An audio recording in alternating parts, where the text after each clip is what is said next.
All right, we have a quorum present. Thank you. And I appreciate that disclosure from Mr. Spencer, too. I hope that we have that more often at the CRA, too, here, as we spoke about earlier. All right. We can't get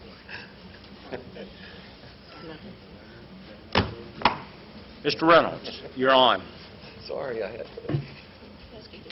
Dr. Wu, would I be able to get you to move up here with me, please, so that if I have to leave to go to a rest break, that you could help me chair?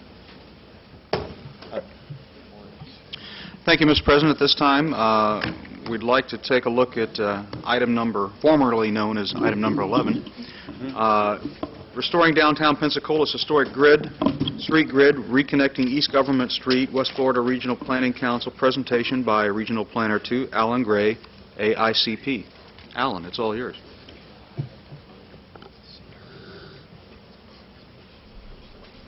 Me too.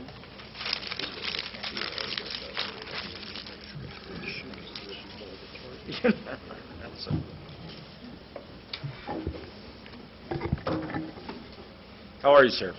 Very good. Thank you very much, Mr. President. Council, I believe you also have a piece of your packet that details this final report. If you'll follow along with me, I have some visual aids that are set up among the room. They're sort of halfway designed for us to see because you have these in front of you, but there is one graphic that is the top left that is not among the report packet. So let me begin. My name is Alan Gray, and I work with the West Florida Regional Planning Council. I've been an urban planner there for a number of years, and that is correct. I do have an AICP designation, which is about a 10-year endeavor, roughly. But we have been tasked with the city of Pensacola to take a look at something that originated, well, the reason we're here originated 5 months ago, almost to the day. But truly, the nature of the issue at hand probably began about 35 years ago and really culminated in something 30 years ago, which inspired the name of the project that we gave it, which was Restore the Grid. The city, 5 months ago, March 19th, in the Committee of the Whole, it was obvious that the city needed to do some public involvement meetings. And as a result of that, there was a motion on this, in this committee, to conduct those public involvement meetings. About 2 months from that point forward, about the end of May, an agreement was hammered out between the Planning Council, which we are open for any agreement like this to occur between any of our municipalities in the district without any bid process. It's our designated function, actually, to assist local governments with technical issues such as this. And the city and the Planning Council developed a plan to actually conduct these public involvement meetings. It was our plan to conduct 4 meetings, and they would occur on the 6th of July, the 12th of July, the 19th of July, and the 26th of July. The nature of those meetings was a morphing nature. The original meeting, which occurred on the 6th of July, 2 days after a holiday, was a long 3-hour meeting, but it was really a 101 of what planners consider the tenets of complete streets and what sort of we sort of look to when we define a street as a complete street. We were really lucky to catch this break, but we actually were able to get a national transportation expert in the name of Dan Burden along on our team here to actually work with the folks that were in attendance at that meeting. I think I had 69 in attendance. I didn't sign in, and I know Dan Burden didn't sign in, so we had 71 folks in this room right here. And we went through a presentation that I started with, which is sort of a history lesson, and then his presentation, which was very much the brass tacks of what is a complete street, what's a safe neighborhood, what's walkability, what's livability. Again, that meeting was almost 3 hours. It didn't end with just the presentation. We had a good hour and 10 minutes devoted to a Q&A, I would guess it would be best to find, and that was between those in attendance and then the 2 presenters, and there were actually a couple of fielded answers and questions with elected officials at that meeting.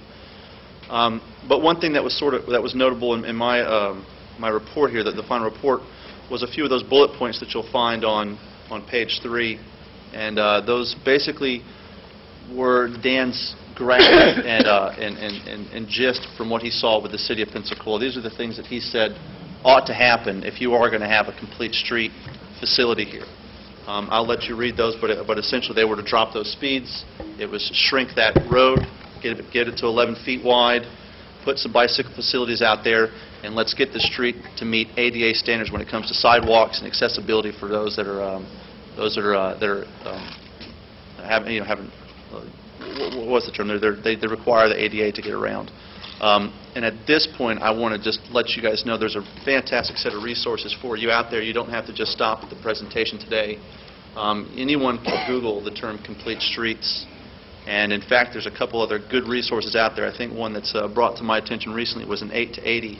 It's 8-80.org.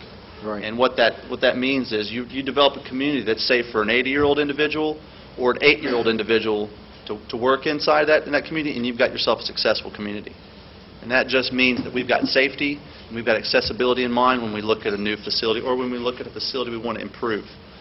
So that was really a good summary of what happened in that first meeting. You can look on page 5, and the folks in the room here can look at the center bottom 2 images on those graphics there and see what we call a cross-section. This is basically a snapshot looking down the barrel of a street. And in that cross-section, you can see we've got some lines and some measurements going on there. And then below that, or actually above that on these sideboards, you can see a rendering that was actually donated for free by is it Carter? Keenan Grundhoff. Keenan Grundhofer, thank you so much. I have a terrible time with that. Keenan Grundhofer Architects donated the time of one of their newer staff who's actually moved on, but her sort of swan song in Pensacola were these renderings you see here on the that one's not Alexandra, but these other renderings, the pastel color renderings were her work. They were the graphics developed at the end of this meeting.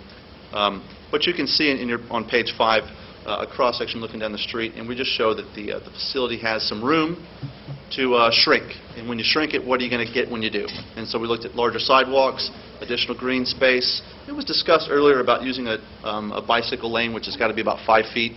But the group that we had together with us was looking more along the lines of let's have some more green space on that street.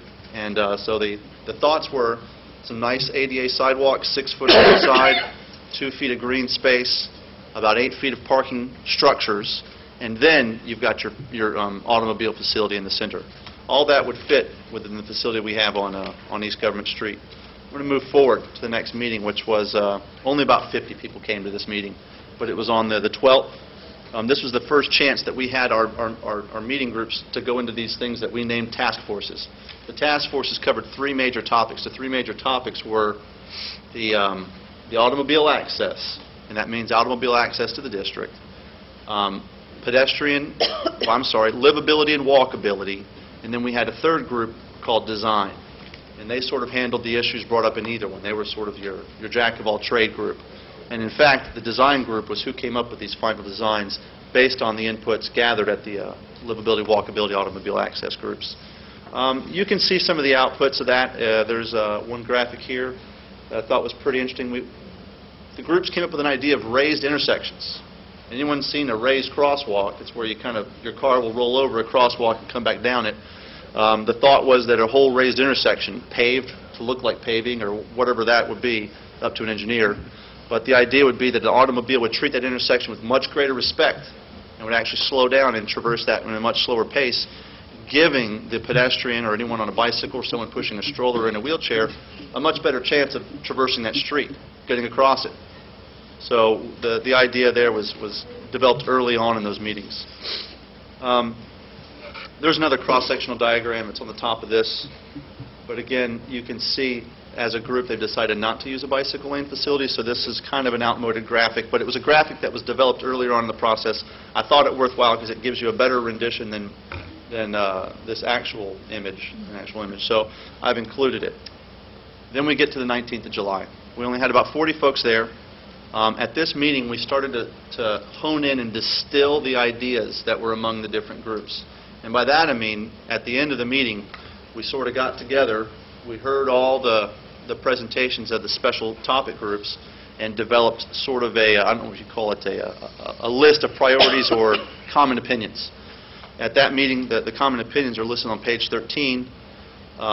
They have the titles livability, walkability, automobile, and design. You can also see an additional graphic here. It's on the bottom right corner of our posters here, but it's also on page 14 for you folks, and that is a bird's eye view of Government Street. It's from Alcanese and one block to the east. Anybody know what's that street just east of Alcanese? Florida Blanca. Is it Florida Blanca? So you're looking at a bird's eye view from Florida Blanca to Alcanese and Florida Blanca of East Government Street, and you can see a lot of the ideas we're talking about here. This is an extreme road diet. The automobiles have 22 feet where they just about had, well, I'd say 4 or 5 feet extra per lane. They've only got 22 feet to work with.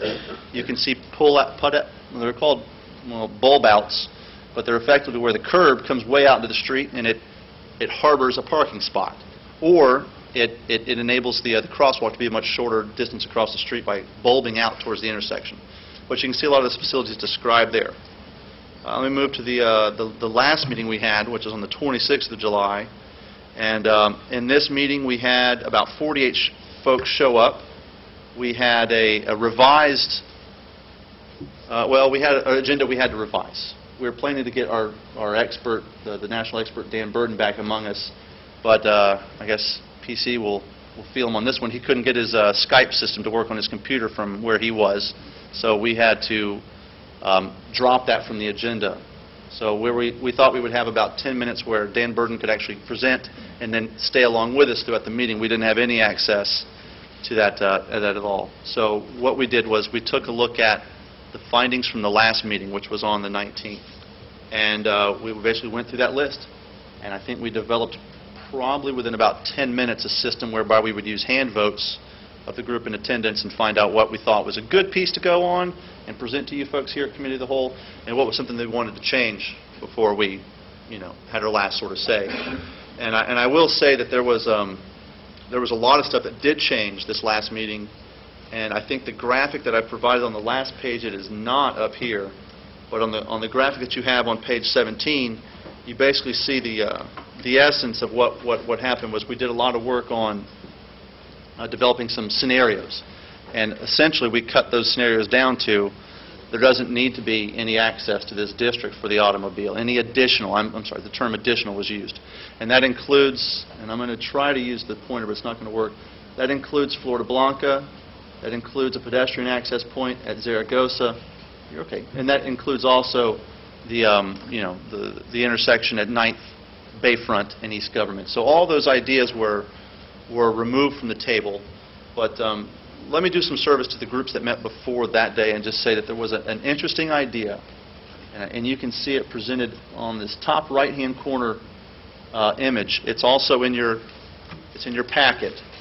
It's on, excuse me one second, it's on page 15. And what you can see here is a little shift from what was discovered back when Gendros had this football in his hand, and that was that there may not need to be a roundabout. I know you see a little roundabout feature there, and I'll explain what that is. That little donut's not a roundabout. But you'll see what happens here is that the street, South 9th, is communicating much further to the east than it traditionally does today. You can also see there's some brickwork, or rendering of brickwork here and brickwork here. That's at Zaragoza and that's at Florida Blanca. That represents a pedestrian access point crosswalk. That represents pedestrian raised intersection as well as a street light facility at the bottom of Florida Blanca.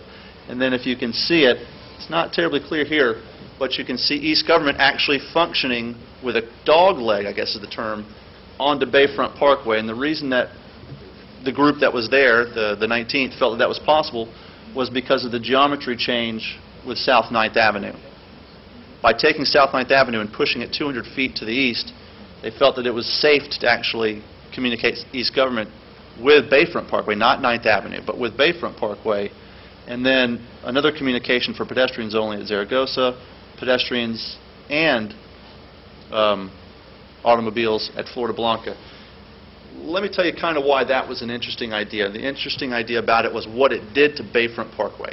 And a lot of the idea of this meeting was to come and talk about East Government, 9th, and Bayfront, but the truth was the conversations didn't just end there. They spilled out into different areas, and Bayfront Parkway was a big topic. It was essentially stated that as a group consensus, that the thing is just like an expressway, and they feel it's not a very good neighbor. I don't think that's news to anyone here.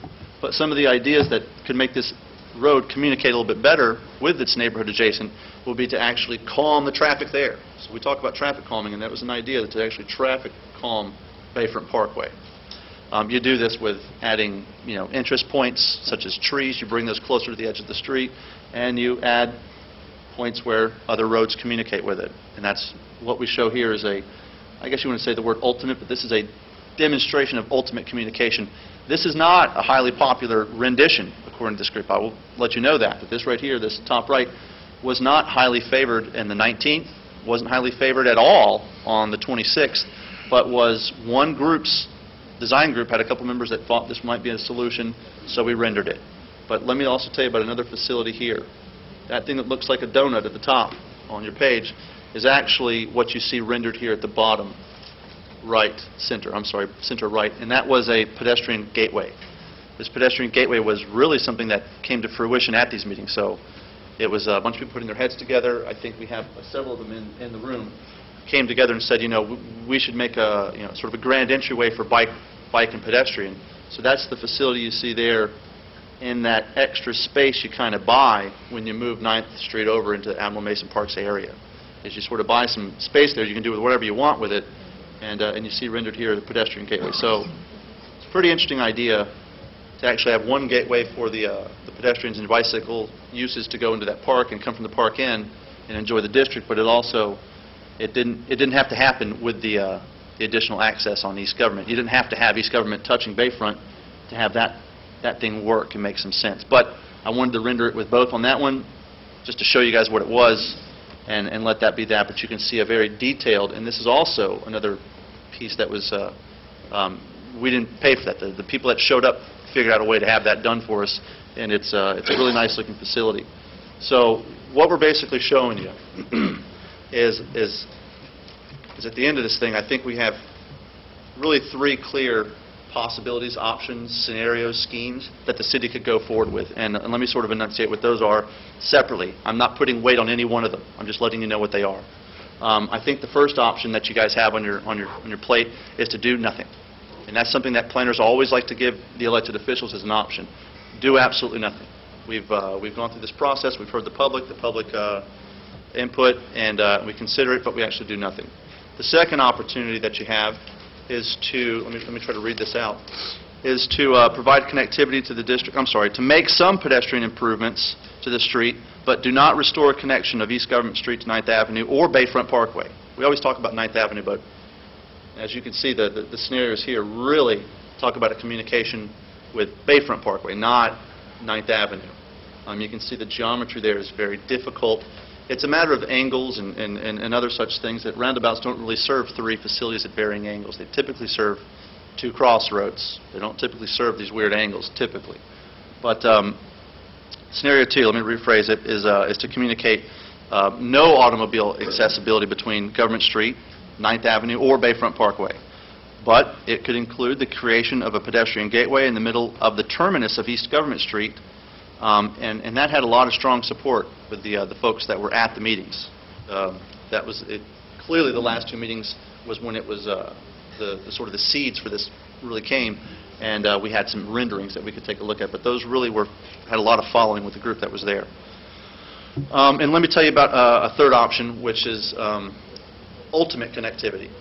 And I think you'll find that this one has a few differences from option number 2, and obviously a lot of differences from option number 1. This would be to provide connectivity for automobiles, pedestrians, bicyclists, transit modes of transportation, and all of this would be open to East Government, Florida Blanca, some pedestrian facility here at Zaragoza.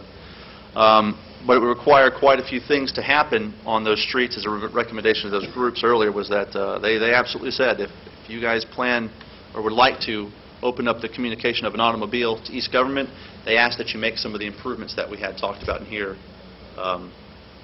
bring those first, and then communicate the traffic onto the street. And those were basically a lot of the traffic calming. The ideas of complete streets really add a lot of calming features to a street. You've seen those rendered in those the renderings that we have. The biggest ideas are right here in the very center of the page, which is to calm the traffic, make it safe for the pedestrian and the folks that have businesses and homes there.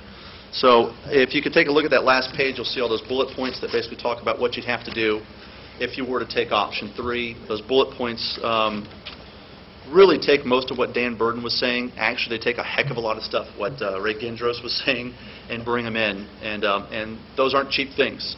But anything this group will tell you, they will also tell you, I said, guys, I don't want you to think about how much money we have. I want you to think about what you want. And then let's sort of blue sky the thing and figure out what we can do, and then let's communicate to the city what we really want. So again, these improvements, while costly, while could take you years to pay off, would be what are part of recommendation number 3, which would also include, the communication of the automobile. Let me lastly get to the last page of this final report to the city, and that is to say, we had some areas where we thought there could be some improvements with this process. First of all, we think it's fantastic that the city thought to do some public involvement with this group here.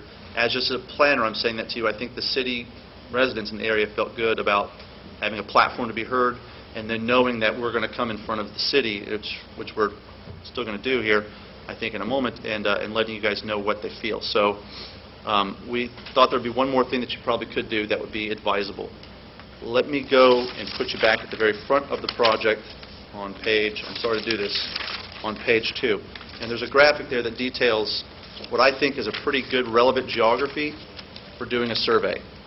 And I think the city, I would love for you guys to take this one and run it the way you think, but I've boundaried the city, the area of interest, as being everything along Bayfront Parkway from 9th Avenue all the way to Alcanese, up to the buildings that front along Palafox, that front along East Government, all the way to Palafox up, and then all the buildings that front the north side of Palafox.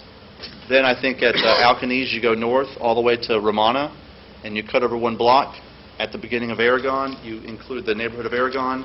At 9th Avenue, you drop all the way down to the intersection of 9th and Bayfront. I think that's a pretty good geography of folks that you want to find that are going to be directly impacted by any change you make, should you make one in this area.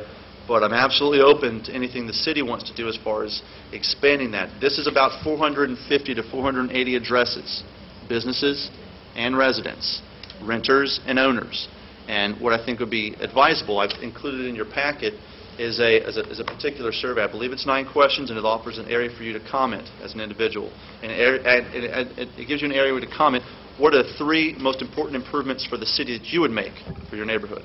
But I would think it would be good for you as elected officials to actually know what the folks in this area think. I think we've done a pretty good job with 4 meetings and communicating with this report what the folks in this area thought, the ones that were willing to spend 10 hours with me in a room over the course of that month. We know what they think, but I think it's also important to know what the remainder of that district thinks. And again, I try to do a job, and that was to bring forth their information to give it to you, but I don't want to do it alone. I had 2 individuals, if you allow me, that wanted to read the last findings of the last meeting. They're in the audience behind me, and if you'll allow me, Mr. President, I would like to bring them up and have them read. I think it's about 12 bullet points. Okay, sure. Okay? Would that be okay? Thank you so much.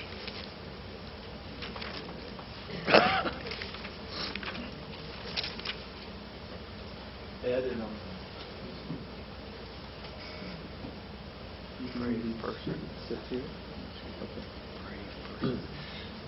I was the chair of the automobile subgroup, and part of our findings, we found for connectivity, the downtown neighborhood as shown in that outline has 8 or 9 or 10 points of entry into the neighborhood. We thought that was a good number.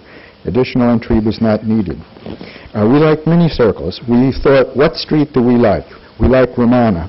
Romana looks good. It's got lower speed limits. It has a mini circle when the traffic comes in. We liked the mini circle, and we'd like one on Cevallos and East Government. We liked 15 to 20 mile an hour speed limits. Those you might not approve, but we said what we like. Trees in the parking areas. To make it a green space, to make green out of the street so that it's not a throughway. Move the trees into the parking space. You can gain parking by sizing the parking spaces according to what our planner told us so that you can fit the same number of spaces with markings. We said we didn't want a bus stop, but that's because there's a bus stop on Romana, and we were redoing Romana, and so we just said we didn't want the bus stop. We wanted it to look like that without the bus stop. The cross-section should include 6-foot sidewalks, 2 feet of green space, 8 feet of parking, then 11-foot lanes. We decided we didn't need the bicycle lane because when I speak in a moment, there's only about 415 cars going one way and 485 cars going the other way on that part of Alcanese. So we felt the traffic didn't require a specific lane for bicycles, and we use it for green space.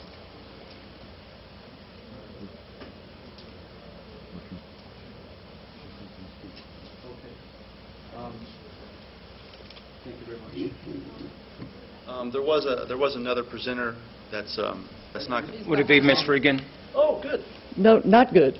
Okay. I'm here to report for the neighborhood group, the report that we have to offer you also, in addition to Mr. Gray's report. And I'll report later on. Not as they were supposed to, because this is not a report as part of Mr. Gray's report. Okay.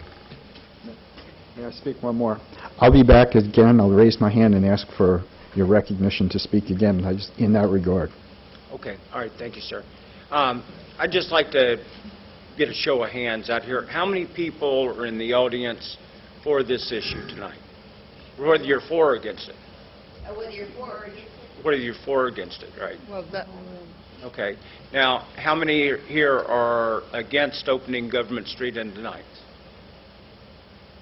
Okay. And how many are for opening Government Street in tonight? Could you ask how many are property owners, please?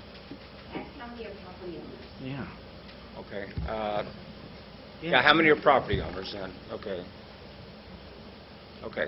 Thanks. All right. Ms. Myers. I would also like to ask if there's anybody on City Council who has any interest in any property on Government Street in the area.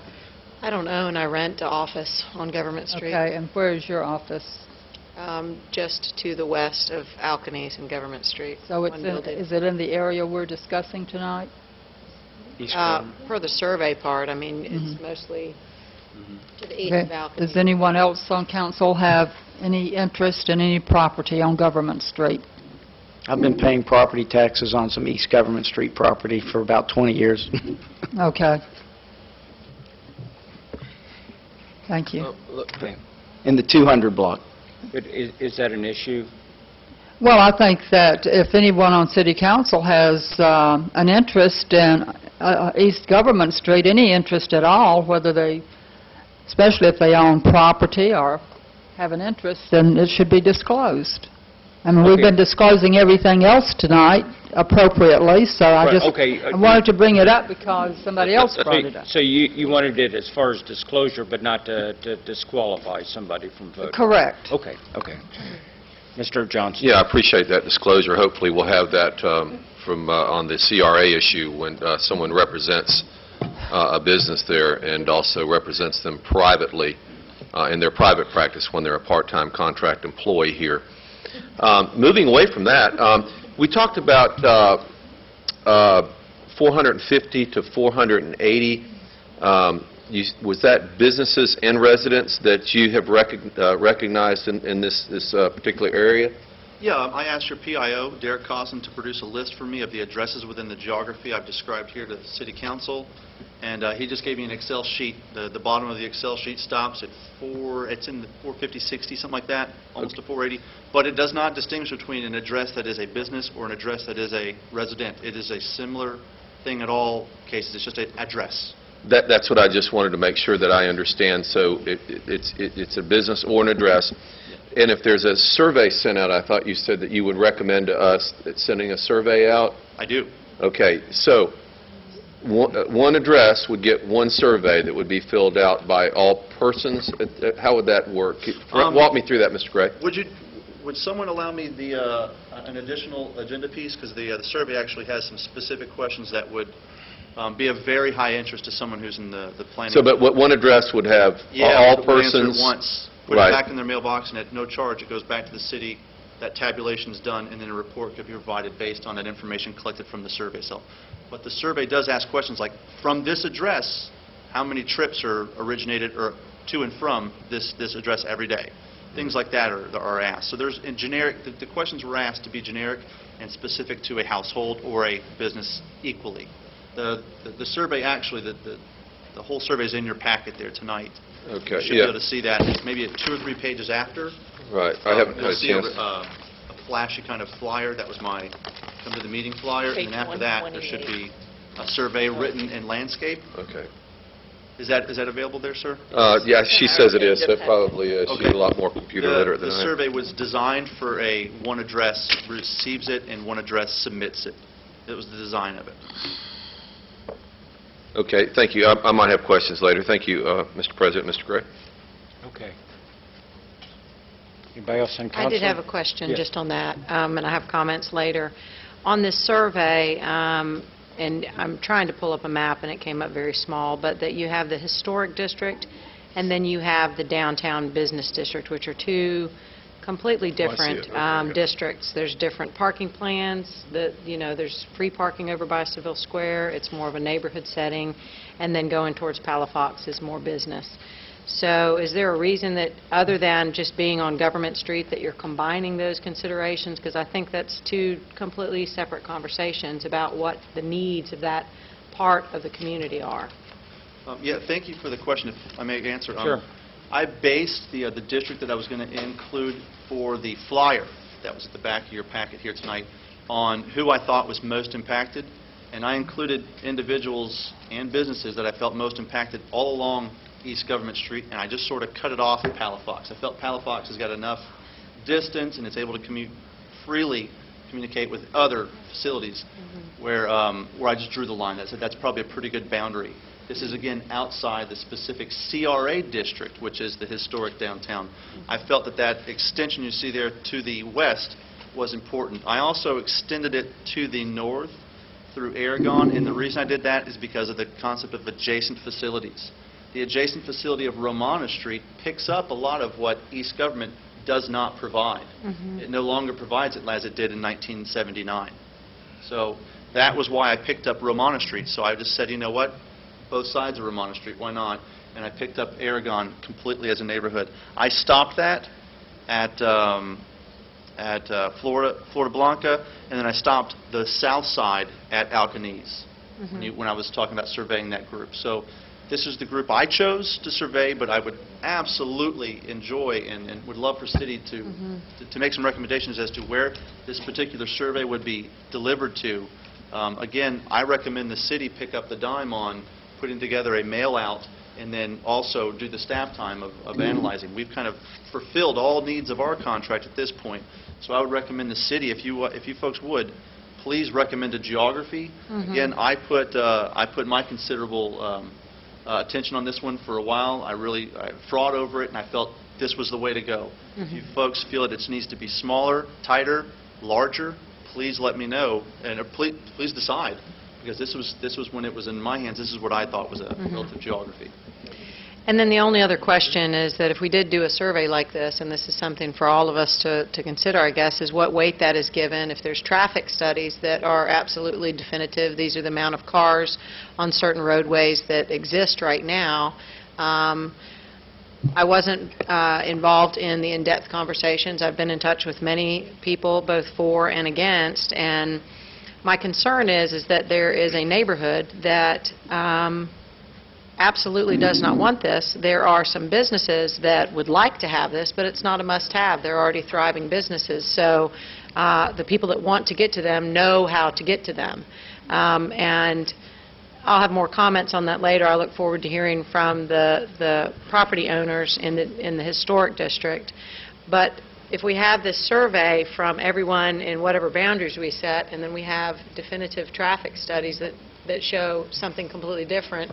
How are we going to resolve that? Are we just creating another huge conversation that we can't resolve? So I don't know that I'm trying to understand what it would accomplish. Mr. Gray? I might like to point out to this top left graphic, it's horribly represented in this small manner, but in this top left graphic, Right. there are the traffic count data that were collected as a result of some of these concerns that were brought forth at the second meeting. Okay. It was promised that we would get some of this data out to the groups, automobile access, as well as the walkability, livability. If you look at anything east of Alcanese, on East Government itself, we got a traffic count of 889, and that's 400 and some going one way, 400 and some going the other way. It's pretty balanced. But that's 400 and some traffic eastbound, let's say, and 400 and some traffic westbound per day. It's an average annual daily trip, or average daily trip, ADT. If you look at, well, let's go about a block to the east of the front doors of Seville, it's 2,100 trips per day, and I don't have the data. It wasn't available, whether it was eastbound or westbound, but Tarragona? I believe it's The Railroad Street? I believe it's approximate to that. But the traffic count for that was 2,100 trips. That's about 1,000 and change going one way and about 1,000 and change going the other way. So you're looking at 449s, 440s versus almost 1,100 and almost 1,000, but that's predicted. I don't have the actual data. All I have is the total ADT, not directional.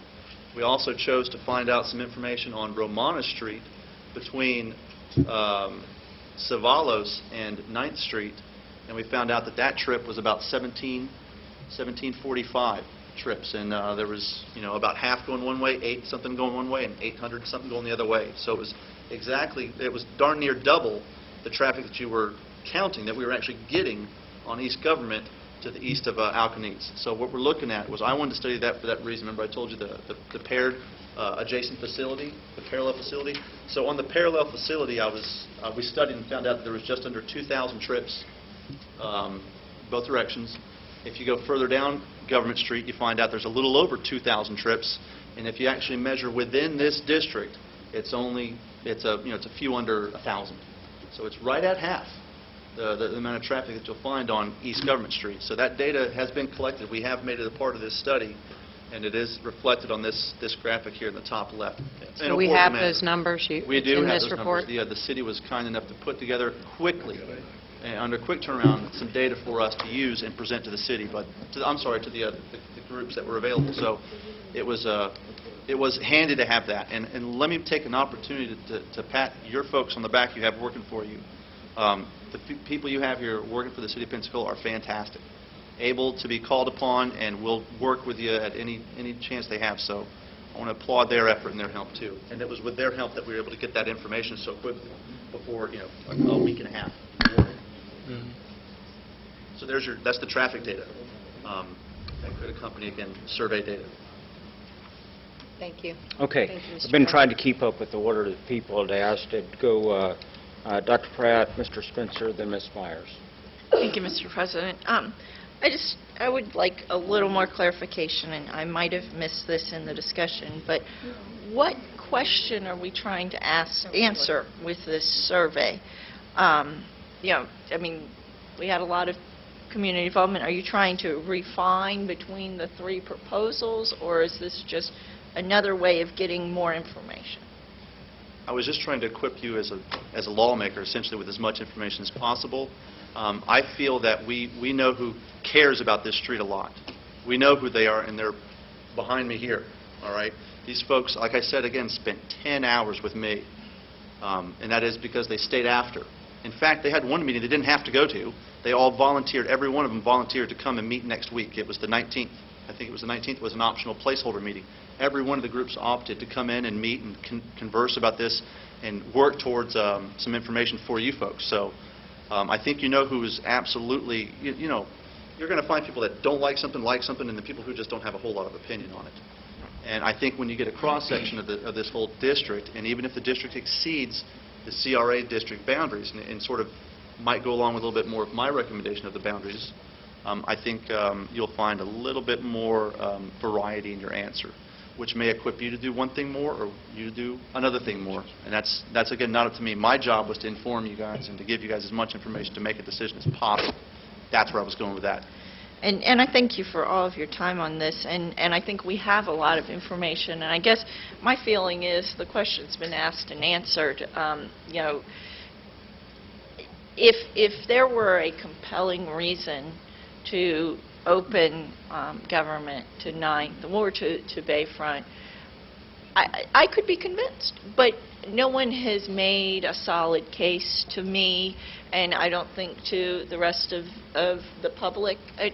I've spoken to many of them, and I've heard a lot of people say, well, if it was part of the roundabout, if it was this or that, maybe I could be convinced. So I know that many of these citizens who have been adamant in coming, they're open to ideas, but the case hasn't been made, and I don't think we need a survey to try to get those who were sort of on the fence to make their opinion known. You know, when I got elected, I always told people, you know, I'll always listen to your side of the story. I might not agree with you because I might have different facts or different assumptions, but I always want you to know that I've listened and respect your opinion. And I know you're not always going to make everyone happy, but in this case, it feels like we're going to make almost everyone mad. There are few who would support it, but I don't think it's a hit or a make or break thing for the few who would support it. So I don't see a value in doing an additional survey at this point. Thank you.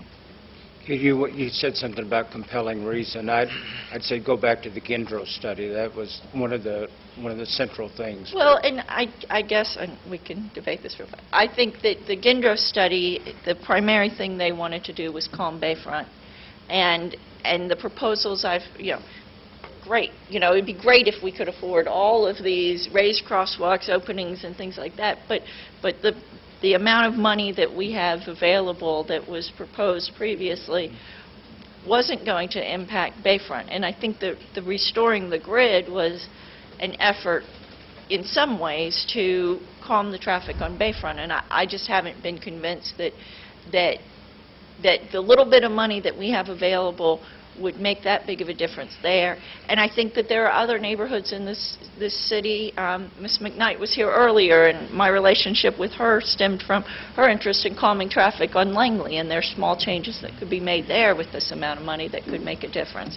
So I appreciate the Gendro study. I think that the ideas in there were compelling, but I don't know that at this point we are going to be able to invest enough in this project to make those differences that I think the Gendro study was trying to address. Mr. Spencer. Thank you, President Hall. I'm putting on this headgear based on a previous meeting in which an audience member screamed at me to sit down. I don't know what might happen next. Well, I'm not away from Seriously, thank you for letting me for a moment interject some humor, but I do consider this very seriously, so that was not meant as any form of disrespect for those of you that are in the audience. I stumbled on a sentence in a book I'm reading, For the Love of Cities, for those of you that recently participated in our conference for neighborhoods. We were treated to just some great presentations by the author, Peter, I hope it's Kejayama. And Peter, the author of the book For the Love of Cities, one of his quotes really struck me, particularly in the context of this issue, and that is, he tried to remind all of us that government is not responsible for legislating happiness. But smart communities make it a little more likely to happen by their policy decisions. I would consider this particular issue a lesson in the art of city making or the art of city restoration, city repairing, cities that change. Most particularly in this, it's been an intense lesson for me about the love affair between people and their streets. And I think that actually Councilwoman DeWeese, I have to vacillate between my use of the word streets as, Mr. President, as one Councilwoman referenced. She was asking the question, what are the boundaries? What's the neighborhood? How do we objectively define that? Most definitely in our 4 workshop meetings, what I have faced and have been involved and engaged in spirited dialogue, no doubt, is with citizens, or those particularly people that were, again, demonstrating their love affair with their street, with East Government Street, and with the Seville District, with the neighborhood. And whenever you are engaged in conversations with people and it involves their love affair, you know it's going to be intense. So we've had intense, spirited discussions. Months ago, if not a year ago, some of these same individuals were giving me a hug because there was a doggy fountain at Admiral Mason Park, because there's wetlands, and there's birds, and there's butterflies, and there's sitting areas, and those same people, it was like, what happened? Did you wake up on the wrong side of the bed, or did I wake up on the wrong side of the bed? But that's part of what we're doing, and I certainly hope that the people that don't see eye to eye with me still recall we're neighbors. We're people that share a love for this city, and I will do my best to represent you and respect your opinions. And there's little doubt that this particular issue, this conflict, has created some powerful, some passionate champions that have been unified. They're here tonight. So I am in support of the survey only because I think it furthers our endorsement of the democratic process. And that is the reason I support the survey. It doesn't mean that we still don't have the opportunities to use opportunity and responsibility to use our analytical skills, continue a discussion when that democratic process is complete. But, I just want to share with everyone, this particular issue is exactly why local politics insists that we aren't bound by trying to win a popularity contest or influenced by how people may think about us when they see us walking down the street individually or personally. And I'm in favor of this democratic process that I think the survey will provide. Clearly, what I have witnessed is, again, a neighborhood or a streetscape, most particularly, that is very much passionate about their street. But I want to shed some light on this. Are we, in fact, seeing a level of passion that, from a neighborhood that enjoys a level of stratification? And that's the irony of this, are we endorsing the furthering protection and separation and stratification that can, in fact, be a level of exclusivity that is undemocratic? But at the same time, there's a fine line, because it's that level of exclusivity that is very much the allure of the end of East Government Street. It's an allure of a quiet, less traveled neighborhood, and therefore we have to balance how important, or what is the value of that low vehicular impact, because I understand that form of separation, again, is exactly the allure and the romance of the end of East Government Street. And their fear is justified in that they see a complete destruction of the neighborhood that they have day to day. And so again, I understand their fear, it's justified. However, I do believe, because I've traveled in many other cities where special neighborhoods, districts, and streets have connectivity, and it is not the death knell, but if it is done correctly. Thank you. Ms. Myers, I know I said you were next, but Dr. Wu has not spoken yet. Thank you, Mr. President. I said to someone today that this is absolutely the worst position in the world to put government. What's ideal for government is to have people come together, decide what they want, and have that government provided for them. What we have here is a case of two polar opposite sides saying, government, you decide. I had a meeting today with some dear friends, and they made a statement that helped me an awful lot. One of the gentlemen I met with today said, take all the emotions out of it. And I thought, well, my goodness, that helped, because his brother is in Rotary with me. The gentleman that told me is in the Navy League with me, and I like the family an awful, awful lot. And so they almost released me when they said, take the emotion out of it.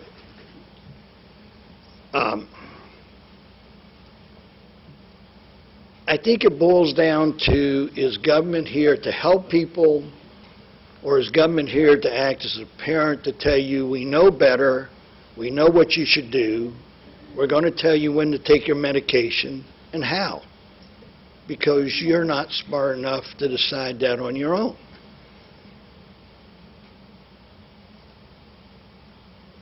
And I take the view that government is here to help the folks, because the folks are the government. Y'all are not a separate body from who we are. You are the folks who elect us. Now, having said it was awfully difficult, where I come down is I don't think the road ever should have been closed. But on the same token, I told the folks I talked to today, I'm aghast that nobody within a year to 2 years to 3 years didn't get the people in power and go to the people who closed the road and said, we don't want this closed. The dilemma we face is that road's been closed for 30 years. I've had people tell me they bought a place there only because the road was closed. So you come down to who has the most rights. Business have the most right, or the people have the most right? And that's a hard one to call. Awfully hard. I commended the people of Seville Square because they came and did a business when no one was there. I mean, if you look at the land around them and what was there, I admire them for coming in and doing what they've done. But in my heart's of heart, I don't know if opening it would improve their business. And if they could show me where it had hurt their business, then I would vote to open it. And then the last point that I'd like to mention is, I have never seen a group of people come to meeting after meeting after meeting. I mean, what you have displayed to me is your intense, intense love of where you live.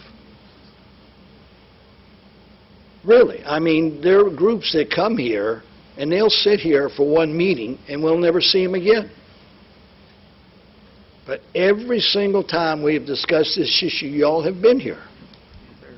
And I guarantee you, if it was 10 o'clock tonight that we would be discussing this issue, that every one of y'all would still be here. So to me, that has to count for something, because what you're telling me is this is so important to you that you're willing to put aside everything else to come down here and tell us how important it is to you. So at this stage, and of course I may be persuaded later, I'm going to get 3 friends that may not be friends by the time the day's over. And I hope that's not the case. But I really, in this case, don't see government being used against the people. because, as I said at the beginning, government is the people. Now, in closing, and I'll make this my last remark, there's businesses that come, I think, that have said they'd like it open. I happened to talk to Chip Klingen? Chips. Yes. And he happens to be both a business owner, Dharma Blue, and a resident. And he said to me, I have a business. And if I thought it would improve my business, I would say yes. Or if I thought it would hurt my business. He says, but I also am a resident.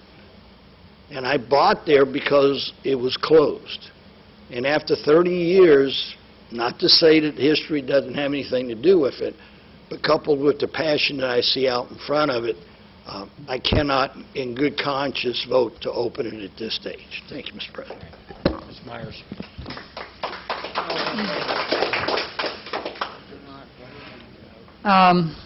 Yes, I just want to remind council that we've only heard, as in the words of Paul Harvey, only half the story. Now we need to hear the rest of the story. Y'all old enough to remember Paul Harvey? Yes, ma'am. Do any of y'all remember the Spice Girls?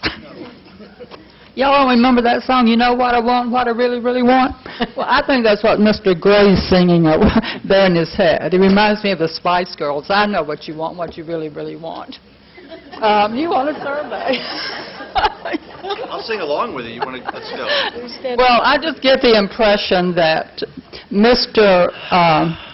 Gray has somewhat of an agenda, but I would like to hear what we promised the citizens, that they could give a report. I want to hear their report and their agenda, and then I think it's proper that we have a discussion about the three options, whether or not we want to see a survey, which we haven't heard from the community as to how they feel about a survey. But before we leave Mr. Gray's presentation, I just and hear the other half of the presentation from the community, I want to just take issue with Mr. Gray on one thing, and that's the comments you made regarding Councilwoman Diane Mack. I thought those comments were inappropriate, and I would hope that you would apologize to her. I do not feel that, I was at that meeting, by the way. I was at two of the meetings. I do not feel that Councilwoman Mack derailed anything or changed anybody's minds. I have received a lot of emails from people regarding this issue and phone calls, and so I have a pretty good idea of how people over there feel, and I don't think it took an outsider such as former City Councilwoman Diane Mack to change anybody's mind. So I would like, I just didn't feel that that was appropriate to make the remarks she made about her in the report. So now I'm ready. If the rest of the council is, I think it's appropriate that we hear the report from the residents. I do want to hear the report, but I just want to, before we go to the public on this, we're approaching the hour of 7. We've got a long agenda left ahead of us. Could we make this just a special meeting, where we deal with this alone? We're already in this. Yeah, well, they're going to give their report, and then I think if it pleases the council and the president, maybe 2 or 3 people could be selected to speak. But I think the report will speak for the majority of the people who are against closing Government Street, I would assume. So I think we could deal with it that way, is that their report is going to, we can have a maybe show of hands for people who support the results of the report, and that way we wouldn't have to hear from a lot of people. Okay. Yes, Larry. Yeah, I'm going to make mine real quick, and I know it's getting very late, and I appreciate that, but I just want to kind of touch on what Dr. Wu said for 1 minute. And that is, it's real tough sitting up here trying to make this decision. I've got friends that feel passionate about, they're on both sides of the fence on this issue. Dr. Wu mentioned one of my very close friends doesn't want to see this reopened. I've got other friends that are business owners that feel the opposite. So this isn't an easy decision for us, and I know whichever way we go on this, that there's going to be repercussions and people that are going to be upset with us, and it's just not an easy decision. And I just hope that everyone out there realizes that you know, we're elected, and we try to see the big picture and what's for the greater good. And this isn't personal with me. I'm trying to remove myself from the emotion of it, but I just want everyone in the room to understand that you know, it's tough when you have an issue like this before you, and you have friends that are on both sides of the fence. And I just hope that everyone treats everyone with respect. I know there were some pretty heated meetings. I had heard that, and I just want everyone to know that not only myself, but I'm sure that everyone sitting around this table, that this is a really tough decision, that we have friends on both sides of this issue. Thank you, Mr. President. Yes, ma'am. Thank you very much. My name is Virginia Wilson, and you've seen me before. This started back in March, and I brought 61 names, and I only had a short while to do that because we weren't aware of what was going on with the idea of opening Government Street. I have here in my hand 141 names. I can go out and get more, and I asked Mr. Gray, how many signatures do I have to have? And I can go get more. I was in sales for years. I can go out and I can knock on every door. I wasn't aware of this new grid of where we're supposed to get names. And I can go back out and do that. But I have 141 names. And these people, they're not just residents of Government Street. They're not just residents of Intendencia and Alcanese and Church and Adams. They're all over the historic district, all the way to Palafox. And they're not just residents. They're attorneys, they're doctors, they're realtors, they're chiropractors, they're shopkeepers. You name it, I have it here. And I promise you, if you look through this book, you will be very, very surprised. I didn't twist these people's hands. I went to each and every one of them, including some of my other neighbors. We went out and we talked to them, and we got their opinion, and they signed our petition. They do not want to see Government Street open. Now, the reason we don't want Government Street open is because there's no reason to open it. We have 9 ways of getting in to the area where we are. If someone wants to go, and I understand, and I love Seville Quarter. When I first moved here, I was there all the time. I was a young girl then. I was younger than I am now. And I was there all the time. I loved it. So there are many ways to get to Seville Quarter. And believe me, the people find their way there. If you want to go somewhere, you're going to find your way there. If you want to go down 9th Avenue and go to Seville Quarter, why would you take a right on Government Street? Well, all you have to do is go to just a few more feet and go on Bayfront Parkway. And then you go down and you take a right and you're on Tarragona. Boom, you're there. All parking's there and everything. Why would you want to go down Government Street? And if we take Government Street, as Mr. Gray is suggesting, and that we put the stop signs, and we put the tables, and we shrink the street in, if, that's a big if, then they wouldn't want to go down there, would they? They still wouldn't want to go down there. Why would they go down there? It's easy to get to those places. The attorneys, the doctors, they're not there because someone is driving by and there they are. Oh, I'm going to stop there. There's an attorney.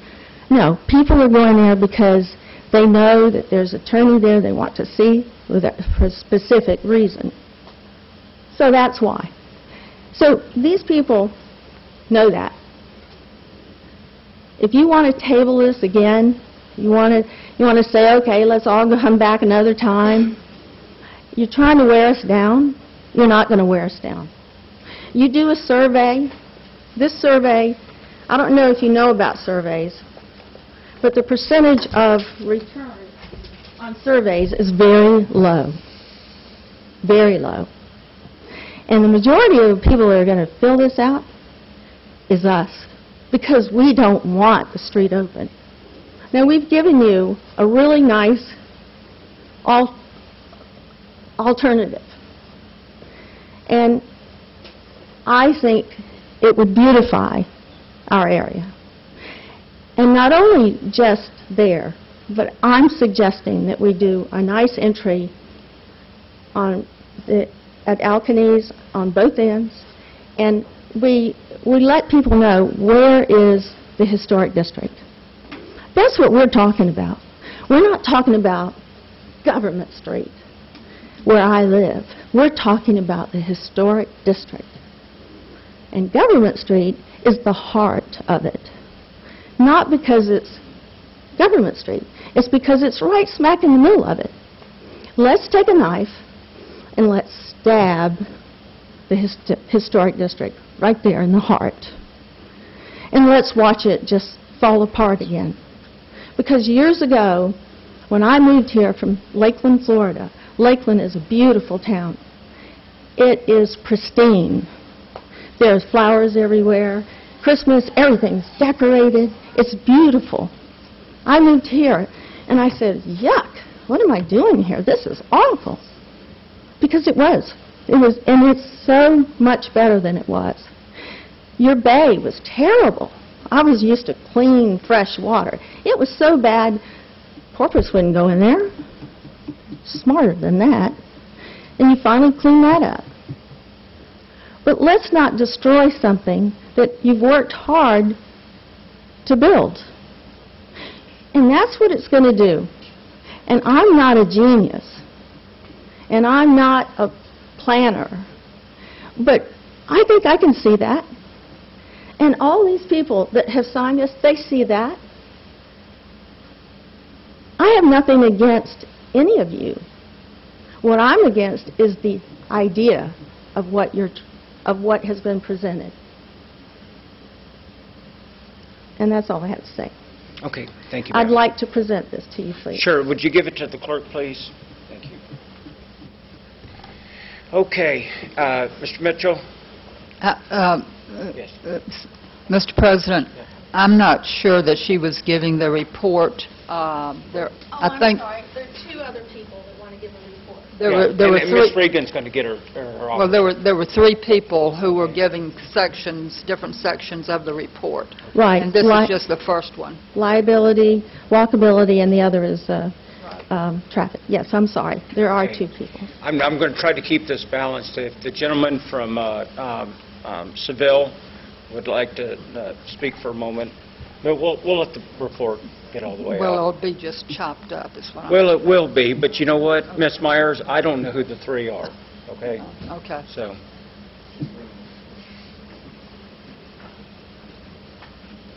right. You don't know who she's corralled. Welcome, sir. Mr. President and members of the council, I've been here for as long as you have. No, not you, but most everybody. And I'm quite tired, but I'm not too tired to stay here as long as it takes for the story of the other side of the... I thought Paul Harvey was the rest of the story, but it appears that the rest of the story on my side of this issue will take me to tell it, and I would be hogging a bunch of time to come anywhere near the time that has been utilized so far, and apparently more to come. But I I'm ready to do that if you're ready to listen.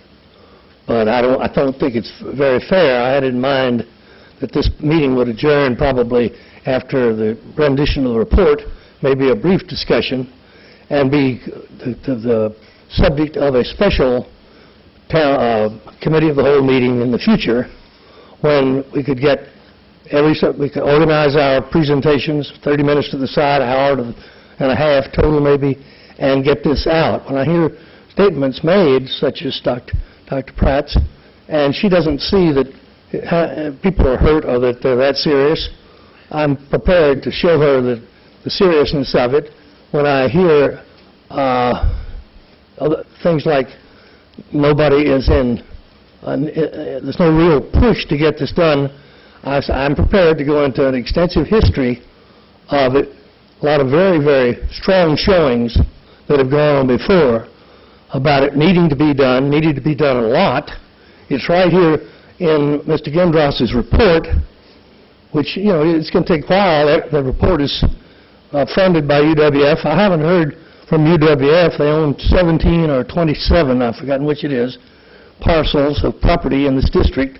And my understanding is that they have to have more time for their board to be registered in on how they would regard that. That's a whole lot of property down there that they own, and it's their report that is the basis of the Gindros report, which is the basis of our opposition. And I can explain in full detail, and I'm willing to do it if I fall dead in the spot. But we've exhausted everybody that's here, I'm sure, as well as myself, but I'm prepared to do that if you will give me the time, and I won't take up as much as already been taken up, but I'll have to have some assistance. I'm not a bullet person.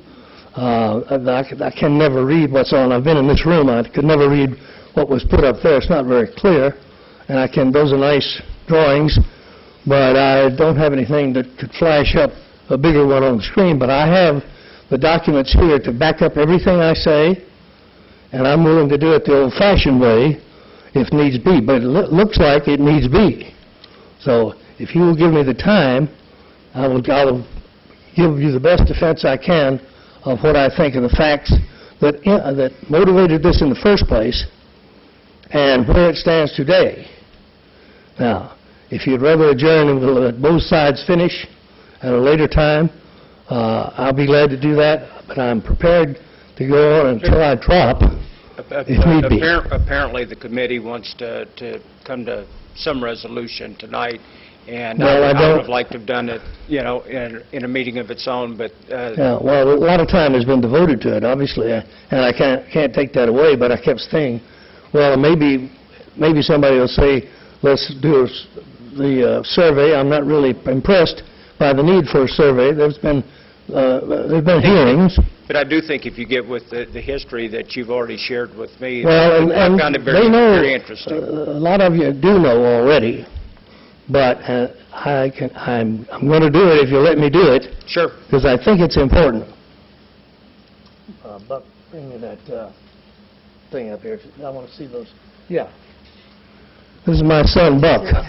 My other son Jack had to go back to work. Sir, would you like to sit down? Where Alan's sitting? Yeah. Yeah. Yeah, maybe it's better. Yeah. Thanks. Is this online? Yes, sir.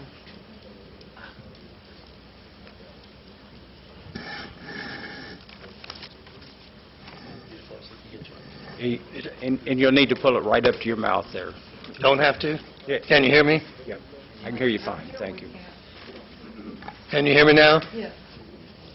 Good. I want to establish my name is Wilmer Mitchell, and I'm a native-born Pensacolian. Lived in the city limits in the East Hill in half my life, and subsequently moved to the Warrington area, where I've lived. I've worked on Government Street every day of my career as a lawyer, 52 years. I own Seville Quarter with my wife and my 6 children, and we've owned that since 1988. And I was practicing law on Government Street at the time we started the historic district restoration movement. And I say we because we did it, but I wasn't one of the ones that started it. There were some thrilling people involved.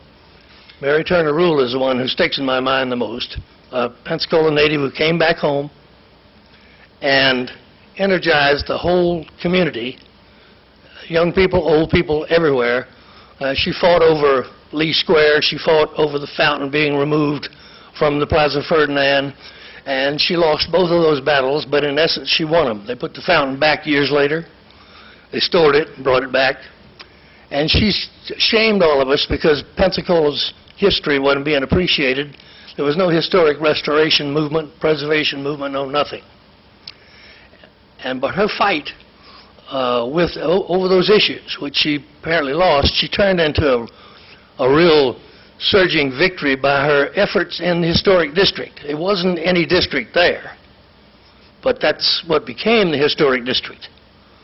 And everybody, let's see, I'm 79 years old, so however many years it was in 1967, but I was a young practicing lawyer with no money, and she energized all of us, and including a client of mine named Bob Snow. He was a young client, a naval person who had settled here, and he opened... That's interesting, Mr. Mitchell, but we do need to get to the... All right, but I think the full background needs to be known. I'm going to give it, and I don't think I'll take as much time as already been taken on the other side. I don't begrudge them that. There are more of them here. But at any rate, in 1967, we started some things in the district, and they resulted in an immense improvement. The Door House was the first building that anybody made a mortgage on, anybody bought and restored. That was the Heritage Foundation, and we founded the Heritage Foundation. I was one of the founding members. They bought the little Door House and they started everything. We had the first evening in Old Seville. First evening. Thought we'd get 2,500 people. Got 10,000. Everybody was hungry for it, all over the city. And this goes beyond just downtown. It goes beyond the city limits. People from Crestview came over to eat the gazpacho salad that I sold right in front of the Door House, and they got the money. They actually came early. We sold out in an hour. And we went on, and that was an exciting thing. And the Junior League of Pensacola and the Pensacola Historic Preservation Board, no, that's not right, the Heritage Foundation Preservation Board wasn't in existence.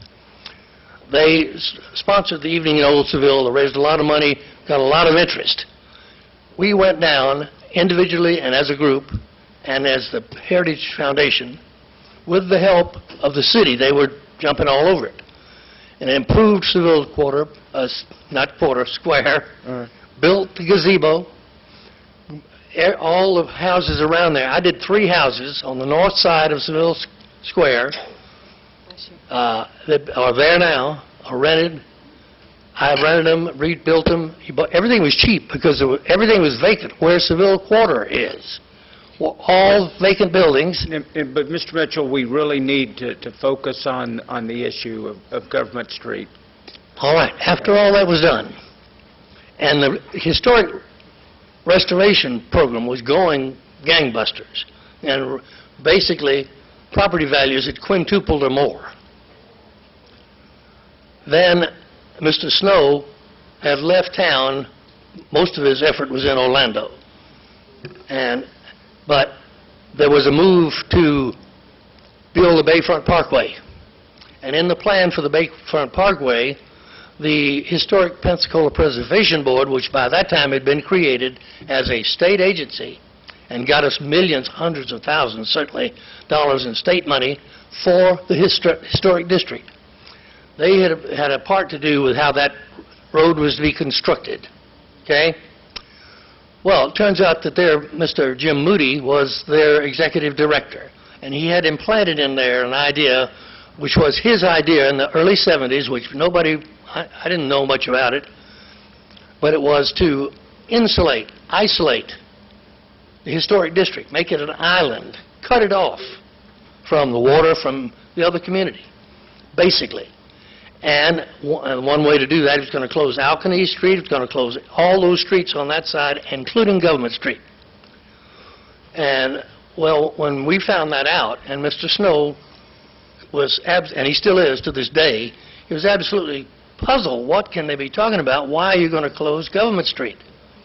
He said, it's the lifeblood of the area. It's a boulevard. It's a through street. So I said, well, I don't like it at all. I'll try to stop it. So I did. And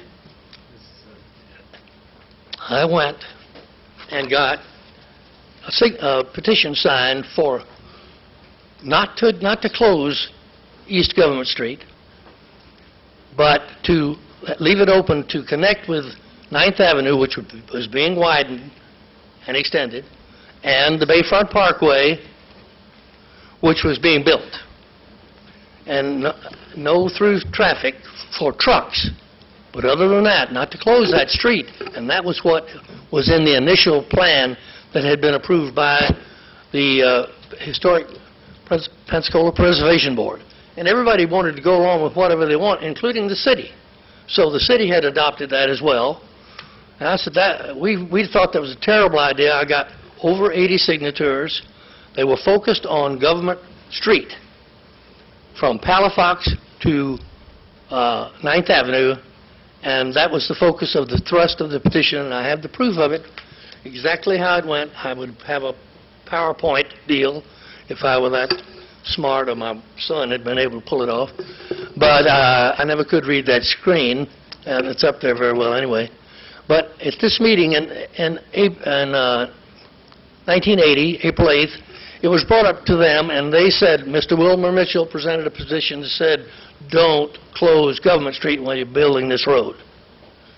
Leave it open to two-way traffic and connecting with 9th Avenue and with Bayfront Parkway. They had a long discussion because their executive director had led them to believe the insula concept was very good. And it says in here, after extensive discussion, and they don't even mention that they had an executive session where they went from the Tivoli High House down there where we had the meeting. They went and they had a discussion about would they back their director up or would they do what this petition showed. And by the way, the petition that I got, when I rolled it out, it was, everything on Government Street was in green. Blue, actually, it was in, blue. And there was almost no interruption from one. And also, we had enough time that we got people both sides. Now, I didn't have people that were out of the area, and I know where the historic district is.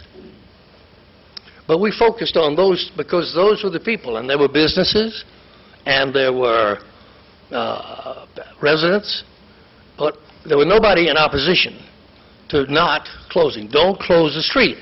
And the Historic Pensacola Preservation Board came back and said, well, looks like that was a bad idea, and we have voted. They took a vote 10-0 our way. They said, now you take that to the city because they have a say in this too. I said, I'm on my way. And I have the minutes of the city council meeting, which this is dated at the top, the 24th of April, but down here they're acting on a committee memorandum of April 18th, 1980. And they adopted on this page what the Pensacola Historic Preservation Board has said, 9-1. So that's the first time that the city representing the people had spoken, and both of those were sent to the DOT, and they agreed, and it had to go to Washington to get the final approval. Got hung up in Washington. We couldn't figure out why, but we knew that it shouldn't be in the package. But, as I've said before, and I don't want to over-dramatize it, but it's the truth, the contractor who was building South 9th Avenue Extension said, Mike, he didn't tell us till after he did it. He went out on a Sunday with a bulldozer, and he bulldozed the dirt up and closed the street. Now, if you wonder, Mr. Wu, why we didn't do something about it, then we have, every person that I know of that's in the business has been unhappy with that ever since it was closed. It, by the way, was a nightmare down there. It was a curb when they built a curb, and it took people driving down there, and going over the curb. It looks like a boulevard. And they could see out in front of them the bridge, and here's this nice traffic, and they didn't realize it, boom. Well, they kept putting up more and more signs, but that still didn't stop the school buses who came down to see the museums and stuff. There'd be 3 of them down there. There wasn't an adequate turnaround lane. Okay, that got better. Was finally people did get used to it, but as recently, Bob Kerrigan, who is going to be on our side of this, he owns 5 properties down there, including at the far end, who's not hurt. And he's right there at the street, and his people have to go out this way to get away from. Well, the street, we tried to get it open, and none of that made a whole lot of progress because it's not easy. And then Mr. Gendros, you got his report, at the behest of UWF, made a study. 3 or 4 expert engineers, Mr. Gendros was one of the experts, and he rendered for the University of West Florida this report, which you have, because it became the city's report. Sure. This is the master plan. Now, each one of those purple tabs references something that we support in our petition from back then, which, by the way, ended up being 2-way traffic, but no truck traffic. No through truck traffic. Trucks have to go sometimes, but not any. And that's the way our petition read then, and that's what was approved in this. And to do this, they had the most extensive meetings and studies. They interviewed widely. This is written up in their process. Widely, all interest in the district of every kind. And we have, Christ Church, we have museums, we have businesses, we had residents. Interviewed all of those types of interest, and then they put in here, they had 3 heavily attended public meetings. These meetings had 69, the meetings that we're talking about that just occurred, I have the numbers, 69 the first meeting, 49, how many, what are there? 69 people out of the 400 that were plus that were invited, 69. Then they had another meeting that has been mentioned, there were 48. And then another meeting, the next meeting was 40. And then the last meeting was 48. That's 48 people out of the 400 in the district and out of the 55,000 or 58,000 in the city. And those people were very determined that they objected to the city, the street being reopened. But in the Gendros survey, which, by the way, those meetings were over 200 per meeting, 15 focus groups, and they were long, in-depth discussions, and this is a result of that. And one of the things they did was give the dots to the attendants and go put them on the map and show us what you like least and what you like best. And then that's why these purple things, you'll see that the thing that they liked the least was the end of Government Street being what every one of those experts said was the biggest mistake and the most stirring thing that needed to be done, stuck out like a sore thumb, just had to be remedied and was unhealthy because all the historic districts that Mr. Gendros and those respected people, and he was sharp and everybody liked him and thought he was really teaching the stuff. And he was studying for just the district and came up with a master plan. But he said, you got to do that, but go up there and you put what is your most disliked thing about the way the situation is now. And this is in 2004. And that end of the thing is in here right there, and you have the report. It is covered up with red, mine being one. They only gave you one. But there were so many that they're on top of each other as being the worst part of anything that's going on. And then they implemented solutions to that, which is his solution is the one we like the best. It's not subject to final design. Maybe there's some niceties to it. But it was to reconnect. And his reconnect all 3, Government, 9th Avenue, and the Bayfront Parkway. And then at the final meeting, they said, go up and put what the things that you like that need to be implemented, and our solutions that we're recommending, and that was one of them that I'm looking at right there. This needs to be done first on that. and it was covered up again with those dots, each person having only one vote. So here was something that they all recognized as being terrible, and that the people that supported it from one end, the opening of keeping it open from one end or the other years before would have said the same thing. And so that was agreed to be done in this plan, which was readopted in the CRA's plan, which the city, that was in 2004. This is 2010. Okay, so in the past, there have been efforts. Now, plans get shelved. They do. Our strong mayor, who I have not spoken to about this, but I know his intent because he's not hiding it. He wants to implement some of those plans. And he's trying to take the steps to do that, and we support him in that. And I'm telling you, I have my petition that I'm going out there. After 32 years ago, I did it before, and I can get a very impressive petition. I already have all the way up to Hub Stacy's, with almost no exception. I haven't filled in every blank because it's been raining. I'm an old man. I can't get out there and do all that. My boys are working, barely able to get them. But this is the petition. I'm not ready to submit it. I only started it 8 days ago, and that included 2 days that were weekend and nobody was there. But the petition beginning, and you fold that up, this is not exactly modern high tech. Hold it up. That point out where Plaza Ferdinand is, Buck. Okay. From here, the Plaza Ferdinand, Palafox, already, that's Seville Quarter, by the way, right there. Huh? Not a Seville issue. Well, it's the whole street, and I'm going as I did before. I'm starting here, and I'm going that way. I do have this one building which is not in the district. The rest of this is the district. Everything else is within the district. Owners or tenants. This, by the way, though, is owned by Jim Wilson and some people, and they signed because they feel they're affected and because they're getting ready to sign this one right here with Bill Wilshire, and that'll be that. This is a vacant parking lot. And I'm going to go right on down. It won't be everybody. We have one lawyer, and these are a lot of law offices and stuff. One lawyer who says, I won't sign it until you tell me exactly what you're going to build there. And we said, we're supporting that, but it's not our say exactly how it is to be done. Well, until I won't sign, but that's the only one that hadn't signed. And I do know some others that are not. There are some people in this group that are opposing it that actually live there. I'm going to be able to prove, if time is permitted, that there's a whole lot of opposition to it. I would like to know how the University of West Florida is reacting to what would be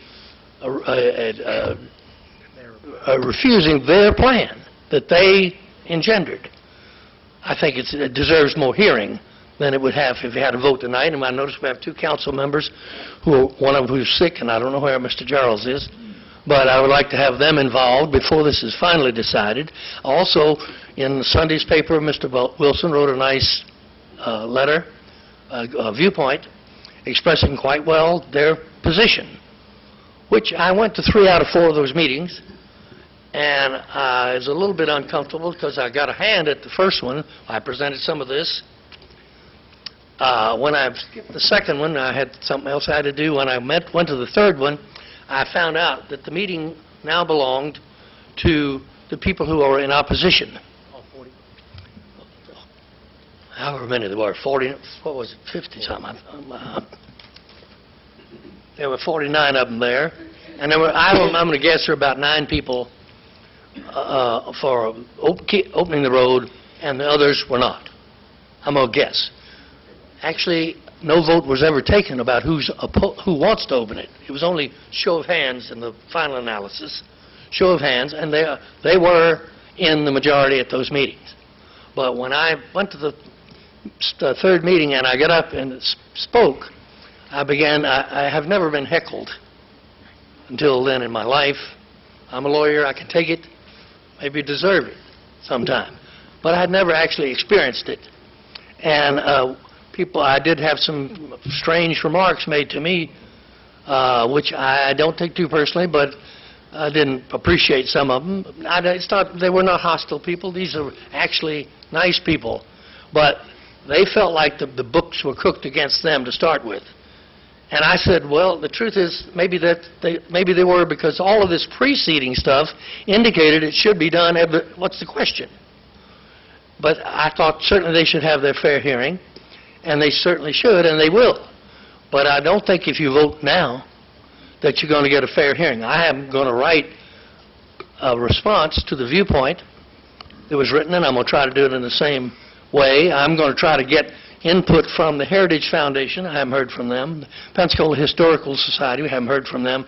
The University of West Florida, we haven't heard from them, except their report, which I want to hear their comments on that. And also the wonderful plans they have to help the historic district and devote money. So I don't think this ought to be voted on with the two people gone and the other, the issue not fully developed, and I don't think it is yet, because there is a whole lot more opposition, and it is impassioned, I hope, but not vicious, and I don't think they are either. And I think they are serious and don't want it open.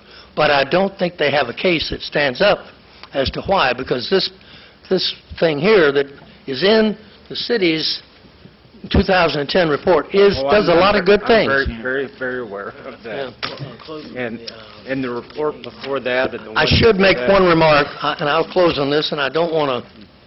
I think this should be put off for further staff study and for further input of information, and then for a full and fair hearing. Everybody can be fully prepared and not tired and all that, and we can give both sides hearing and vote it up or down. It's hard with me then. It isn't now, because I think it's not the way to do it.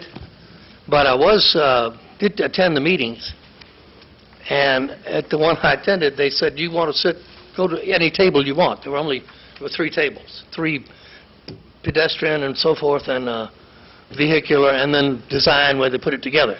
Well, I saw this, which was up earlier in the evening. It's not on the board now. Right, it's the middle right one. Well, okay, the middle right one, I see it up there. This design here, which I thought, well, the Gateway Plaza title is kind of right, because that's exactly where the gateway from that side should be, and it should be handsomely done and can be on that mode. But isn't it funny they call it the Gateway Plaza, when what it is and no, there's no money for this, there's no money for anything. And we're not arguing the money. Don't do anything till you got the money. But that's a gateway roadblock.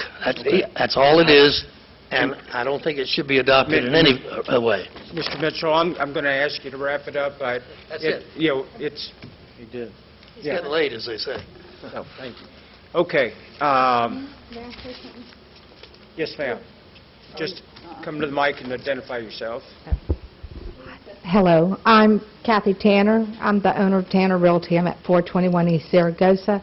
I'm also at 420 Bayfront Parkway as a property owner. First of all, Alan Gray, thank you very much. You conducted those meetings beautifully. You were hot in the seat. I don't know how you handled it. If you were my son, I would just embrace you for good manners and a wonderful spirit. You went through a lot to go to listen to the passion of all our neighbors. I am one who wants to go down Government Street. I feel Government Street is one of the highest elevated streets in historic Pensacola. I know this because I have driven the street, and I've driven to Tarragona 4 hours after Hurricane Ivan. I think for public safety, Government Street should be open. It is a high elevated street. If you are riding down it and you are looking towards the 17, you're going to see it has an open vista, but you get down there and there's these little pot things that stop traffic. That is so uninviting. And when I moved here from Tampa, Florida, it was the most obnoxious thing I ever saw. I couldn't understand why I was not invited into our historic district. The end of Government Street is not a private gated community. It is It would be nice if it was. It would be nice if it's a plaza. But it can be a quiet entry into downtown Pensacola and restoring our grid. We are restoring our character again. We are inviting, we are embracing, and I think it is very selfish to keep that road closed from the public, and I always have.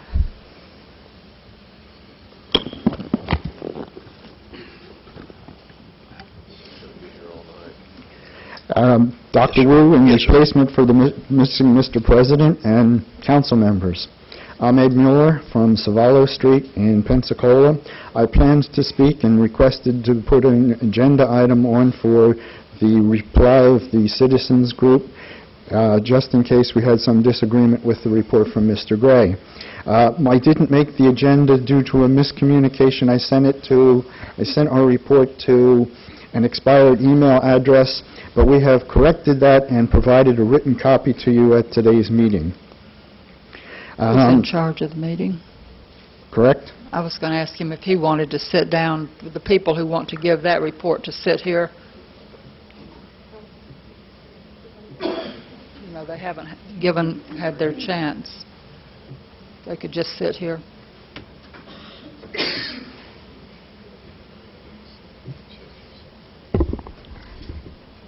Let's get in his notes. He's just getting stuff. You can't have your notes back. How does this work? Okay. Can you speak just a little louder? Yes. The report as submitted by Mr. Gray is accurate as submitted, mostly or sort of up to a point, up to page 17. I would say that there was no one speaker who persuaded everybody to suddenly be against consensus. I don't remember that happening. There was consensus on the walkability committee, but I'll let my fellow presenter talk about walkability. But in the auto and traffic, I was the team leader for automobile and traffic, and there was no consensus ever. There were, at various counts, 3 members who voted in favor of keeping opening Government Street. In my report, I mentioned a 50-3 count that was taken at one of the larger meetings where a raise of hands for how many people want Government Street was held, and 3 hands went up, and everyone else, we see the number was either 48 or 49, was the balance of the vote. I led the discussion, and we had those 3 people on the automobile committee.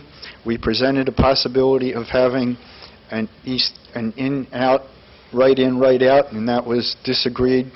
And that was disagreed when we had our consensus meeting. The consensus of the group, I'll just read 3.5 lines to go fairly quickly. The results of the vote on line items, the group was overwhelmingly opposed, approximately 50-3, connecting East Government Street to 9th, either Bayfront or 9th Avenue for vehicular access. I'll come back and give some of the statistics that we've already heard, but I'll repeat the traffic statistics. A majority, vast majority, voted against any additional access from East Zaragoza, Savalos, or Florida Blanca.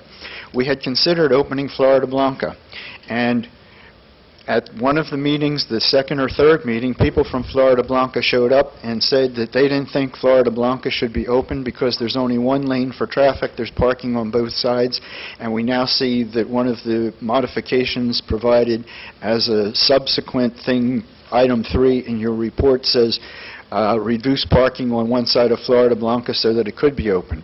The people on Florida Blanca did not want that open, and they came to our meeting and convinced the majority, and so we agreed with them. By another vast majority, the group agreed to a pedestrian bicycle gateway plaza, and you may have seen this design or may have not seen this design. This is the gateway plaza, which would be in this way going down to 9th, and this would just be a turnaround for people who come down there and have to make a turnaround anyway. Also had the mini circle at Savalos. That's all assuming money. We did not make any of our assumptions, assuming money was readily available. What we did was we spoke, okay, if we get BP money, we can convert it all to this. The second half sentence, the group also favored underground utilities, new acorn-style lighting, 6-foot sidewalks, and improved streetscape on East Government with additional green spaces. The group did not put in a bicycle lane because of the low traffic. I want to go over the traffic once again. On Government Street at Tarragona, there's 2,100 cars east and west per day, which is approximately 1,100 each direction. But when you get down to Alcanese, it's 415 heading one way and 485 the other. If you compare Romana Street, which does have access to 9th, you get 961 east, 853 west, approximately double. If you do 9th Street heading south, there's 2,300 cars per day heading south. We assumed that more than double of our traffic would come from opening Government Street. We assumed the traffic would dramatically increase, and we didn't come up with any numbers higher than that. In the final recommendation, that's not actually part of your contract because the contract says discuss the combined recommendations that the city group came up with.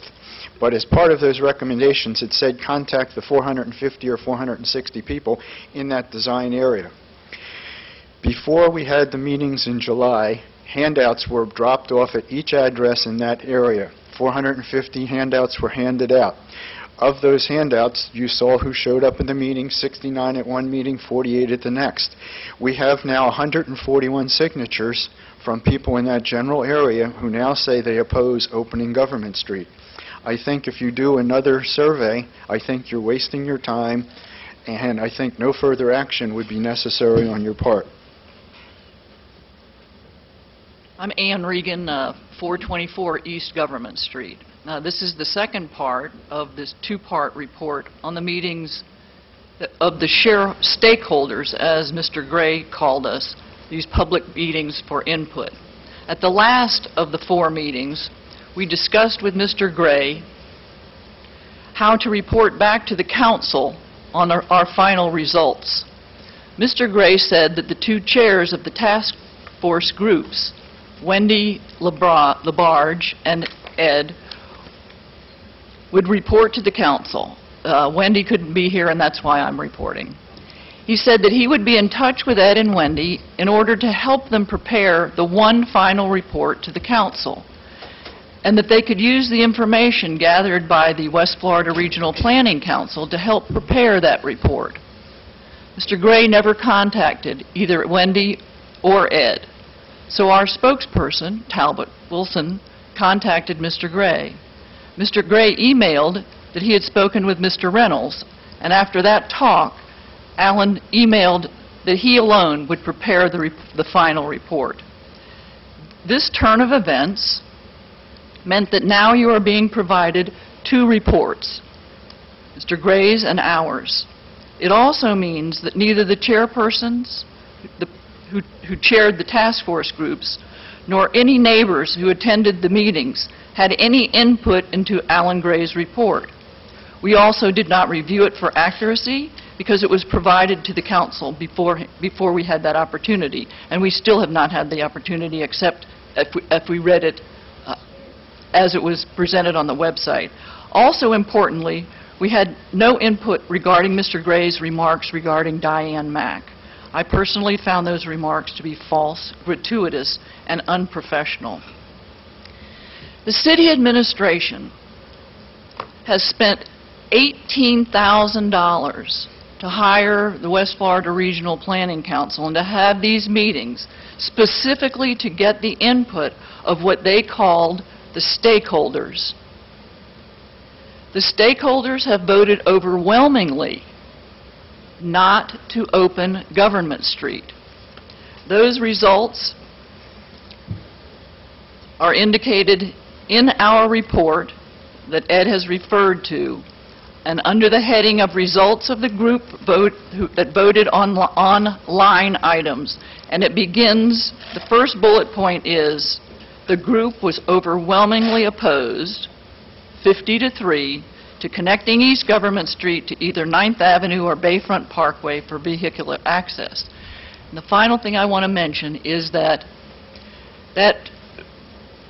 rendering that Mr. Gray mentioned that's on page 15 that he talked about for a long time was overwhelmingly rejected by our group.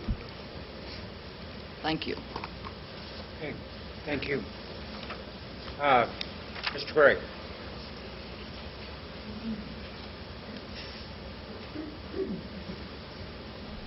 Well, I suppose I can use the microphone again that way.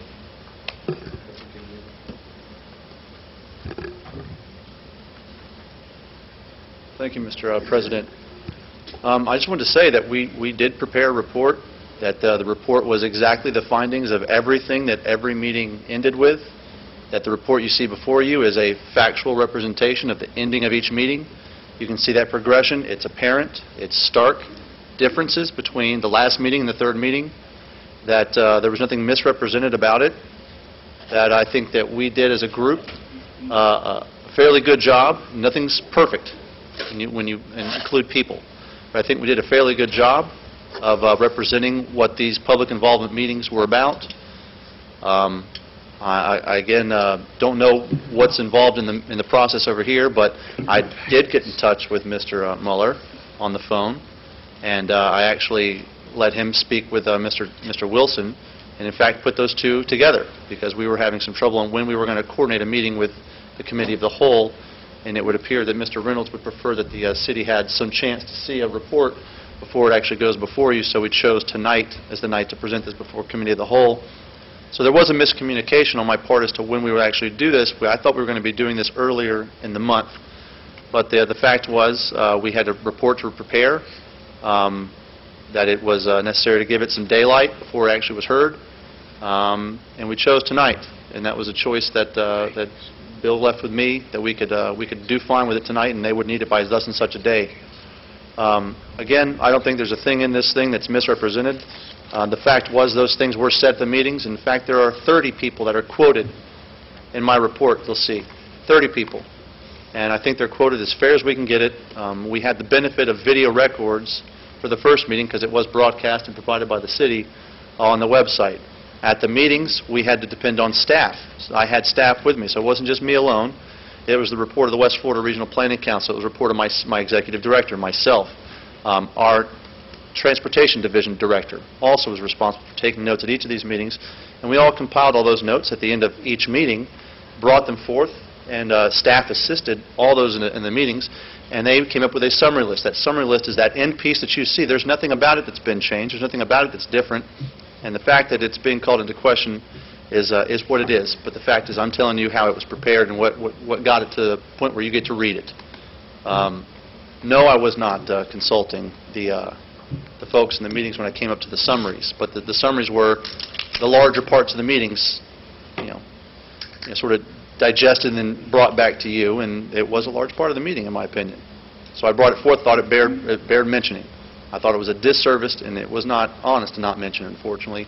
It hurt some feelings, and I do want to apologize to Diane Mack for saying that about the way that it was presented, and I apologize to you. But I felt that it was a changing moment in the meetings that I had been very much personally involved with for the last month. But again, it appears it's hurt some feelings, and that was so far from the point. I just was trying to make a point that there was, a big thing happened at the beginning of that meeting, and whether it, I don't know if it swayed the group, but it was a very impassioned speech is what it was. And I think that it bared mentioning. But I do apologize that it hurt the feelings that it did. I certainly didn't intend it to do that. I apologize. But again, I felt like I needed to say what I just said because of the process, the professionalism that we represent. And I also want to mention, I don't know, you have staff here at the city that are AICP certified, and that's got a code of ethics. It took me 10 years to get there. And it's not something I just, I wheeled around and goof around with. It's very serious, and that we are ethically bound to do certain things. And I think that this report represents that level of professionalism. I think the report from the Planning Council represents that level of professionalism. And hopefully the products the city is pleased with, again, I've labeled some shortcomings, and that would be just in the amount of data I'm giving you guys as lawmakers. That's it. That's all I had to say. Okay, we don't have a motion on the floor, so this isn't in order to be debated among council.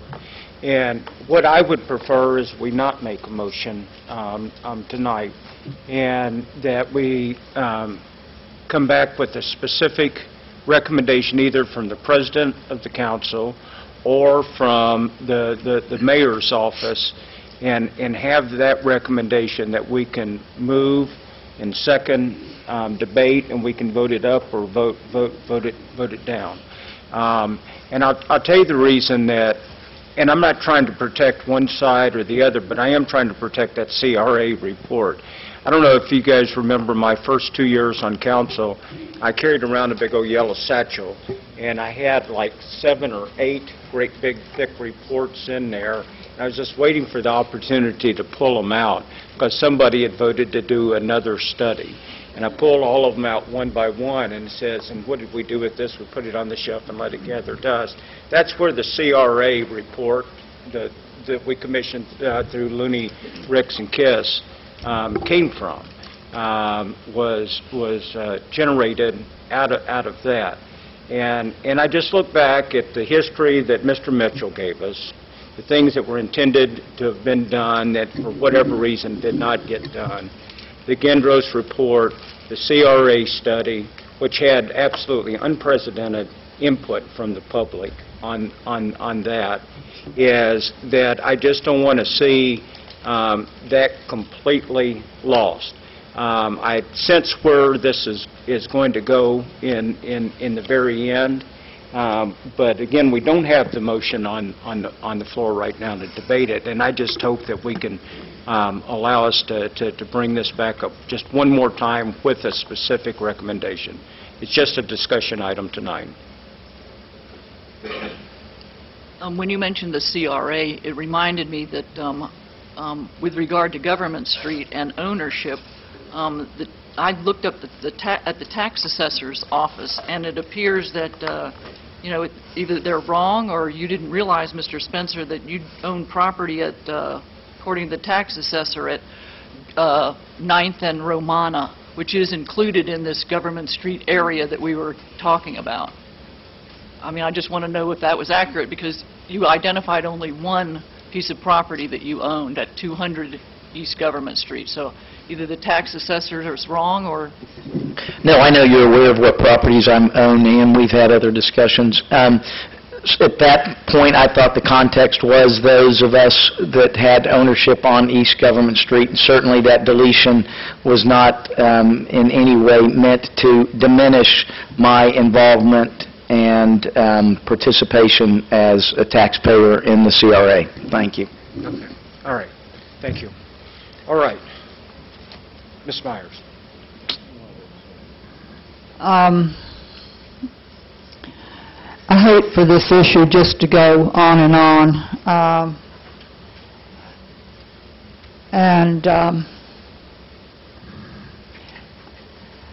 I'm concerned about, well, for one thing, it seems like it's the consensus of the council that we don't want a survey. We don't, because that was one of the things that Mr. Gray was proposing.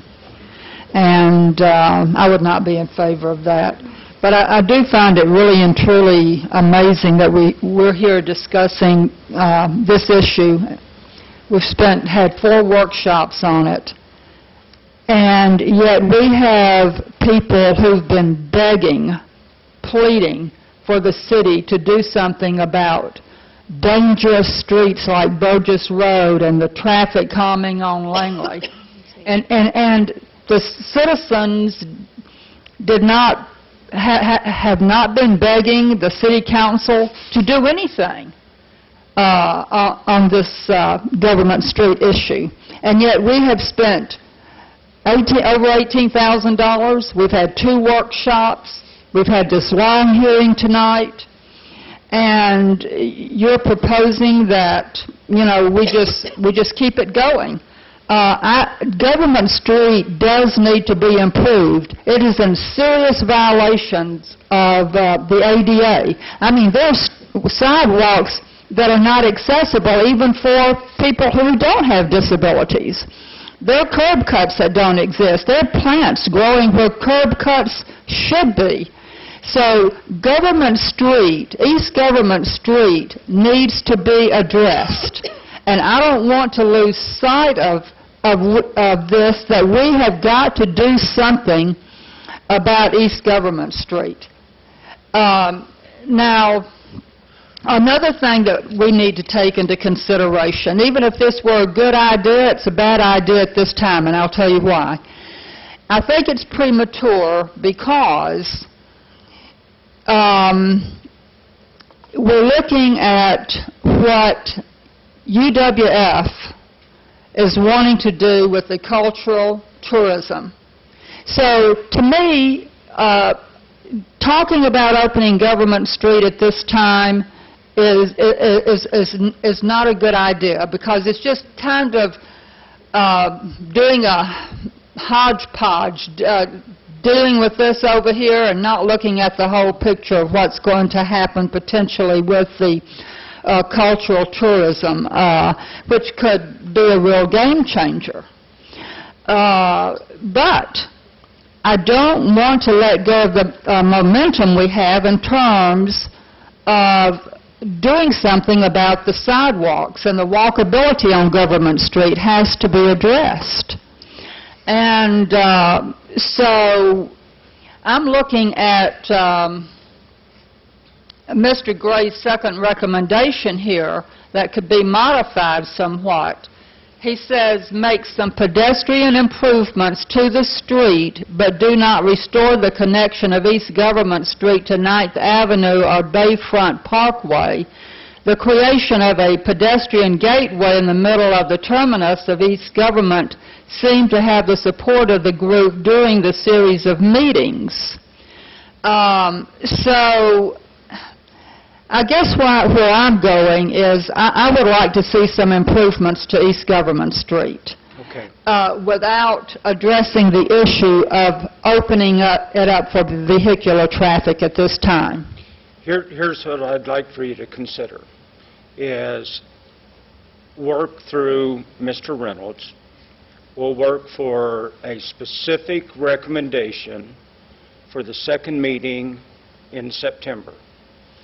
And what I would like for you to do is, in that, is take some of Mr. Gray's suggestions for East Government Street, and the mayor's office can phrase it any way they want, is to open Government Street with the things that you wanted to incorporate from Mr. Gray's, and that will at least allow us to debate it. Right now, we don't even have a motion on the floor to debate this.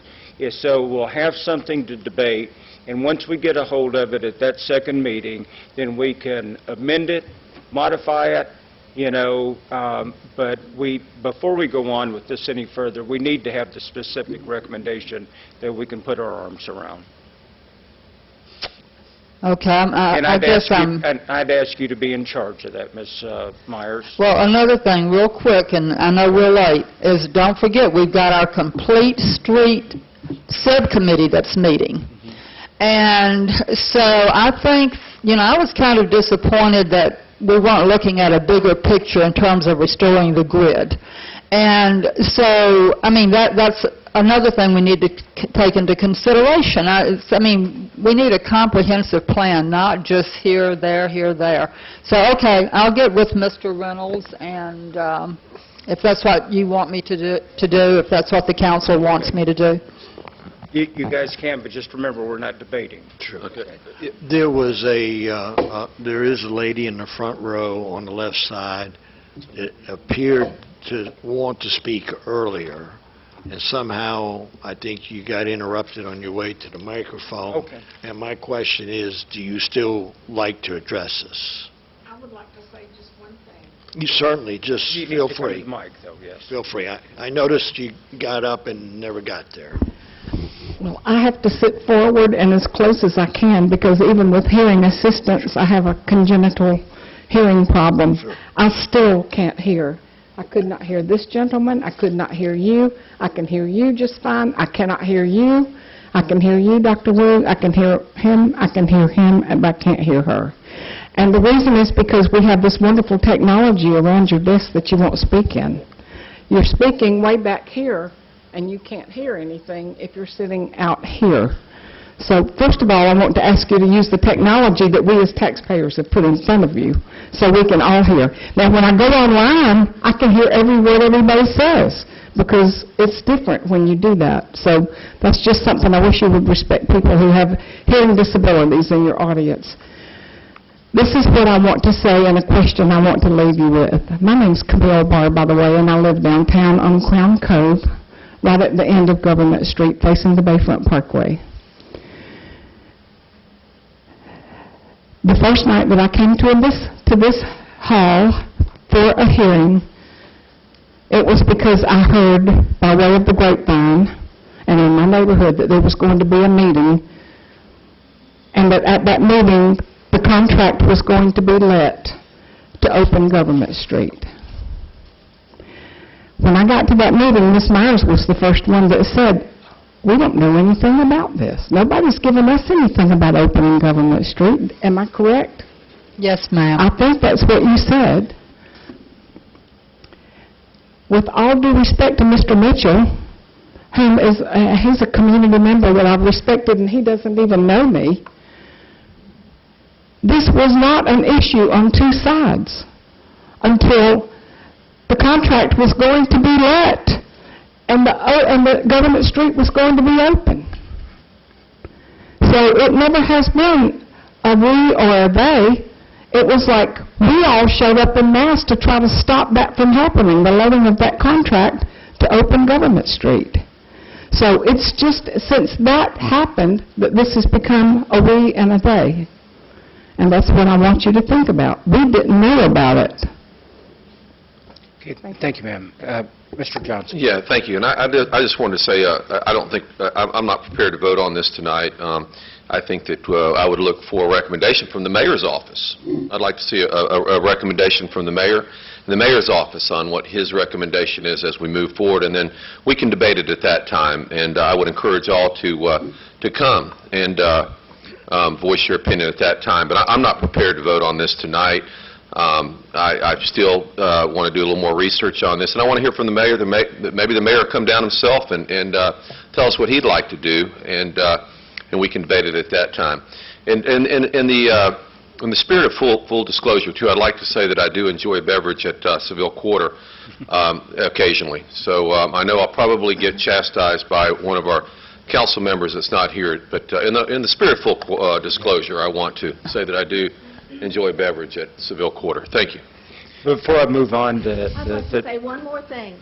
The mayor is the one that wants the street open. He has already told everyone on television that he wants it open. If you go back to the mayor and ask his opinion, he's going to say he wants it open. And that is not solving the problem. Ma'am. And I'm sorry, but you can throw me out, and that's No, I'm not going to throw you out. I just want to let you know that when he comes back with the recommendation, then we can actually debate it. We can vote it up or vote it down. We can't take the vote tonight without the motion. Okay. And to the gentle lady that spoke before about not being able to hear me, there are many in this room I could point out to you that wish they could not hear me. So, okay. Mr. Spencer. Thank you. I'll make it brief. I want to compliment some individuals this evening before we part. I want to thank Mr. Gray for the public apology that he issued to Ms. Mack. I don't know, Diane, if she's left, but Mr. Mathis, is she close by? But not only did Ms. Mack, not only did he apologize, but I think he delivered a sincere compliment in that he shared her basically reminded people that weren't there that she was capable of delivering quite obviously an effective speech. And so, Mr. Gray, thank you for living up to basically the standard, the code of ethics that I had shared publicly that I know that you do uphold. I also want to thank the people that in District 6 that supported me for being respectful and maintaining their decorum, their approachability, and continuing to recognize that this is not a difficult seat. I mean, this is a difficult seat to occupy, and I just want to share my appreciation for those of you that we may not always be completely aligned, but thank you for still respecting me. Finally, and most importantly, I think Councilwoman Myers will be a very effective, earnest advocate for restoring East Government Street to a level that can be greatly enhanced for pedestrian and other transportation, bicycle use. I think the audience members have heard loud and clear, those in the workshop, that we recognize there are some fundamental building blocks that must occur on that street, separate and independent of vehicular access, that will begin the process of making East Government Street a model street that we can use throughout the district and throughout the city. And then finally, I do support suspending any action on this. I am curious about University of West Florida's perspective on this. I've attended several of their meetings, their committee meetings, regarding basically the repurposing, or I should say, celebrating our district and turning it into a magnet nationwide for tourism. And I think we need to hear from them. So, Mr. President, I support what you have asked us to do, and I think that nominating Councilwoman Myers is a very good choice. Can I count on you to reach out to UWF then? Yes, if you would like me to. Sure. Thank you. Okay. I'd just like for you to be the last gentleman to wrap this up for us, sir. I see no reason for you people to kick this ball down the road. I think it should be voted on tonight. This putting it off and putting it off and putting it off is getting a little ridiculous. The way it's going now, it'll be next year, and you'll still be putting it off until some people get the votes they want or the petitions they want. You've heard from enough people. Decide. That's what you're paid for.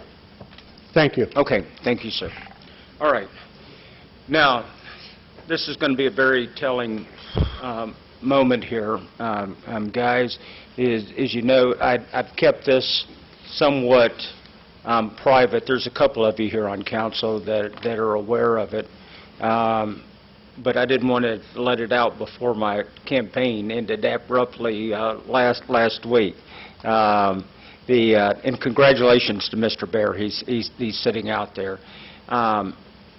I am in a state now where I am not able to perform at 100% all the time. There are some days that are better than others. Today has been a particularly bad day, and that was the reason I had to call in late. The fatigue just got to be so bad that, quite frankly, I had to take a nap before I could come down here. And I'm starting to wear down now, and I'm just going to beg your forgiveness and as I depart. So.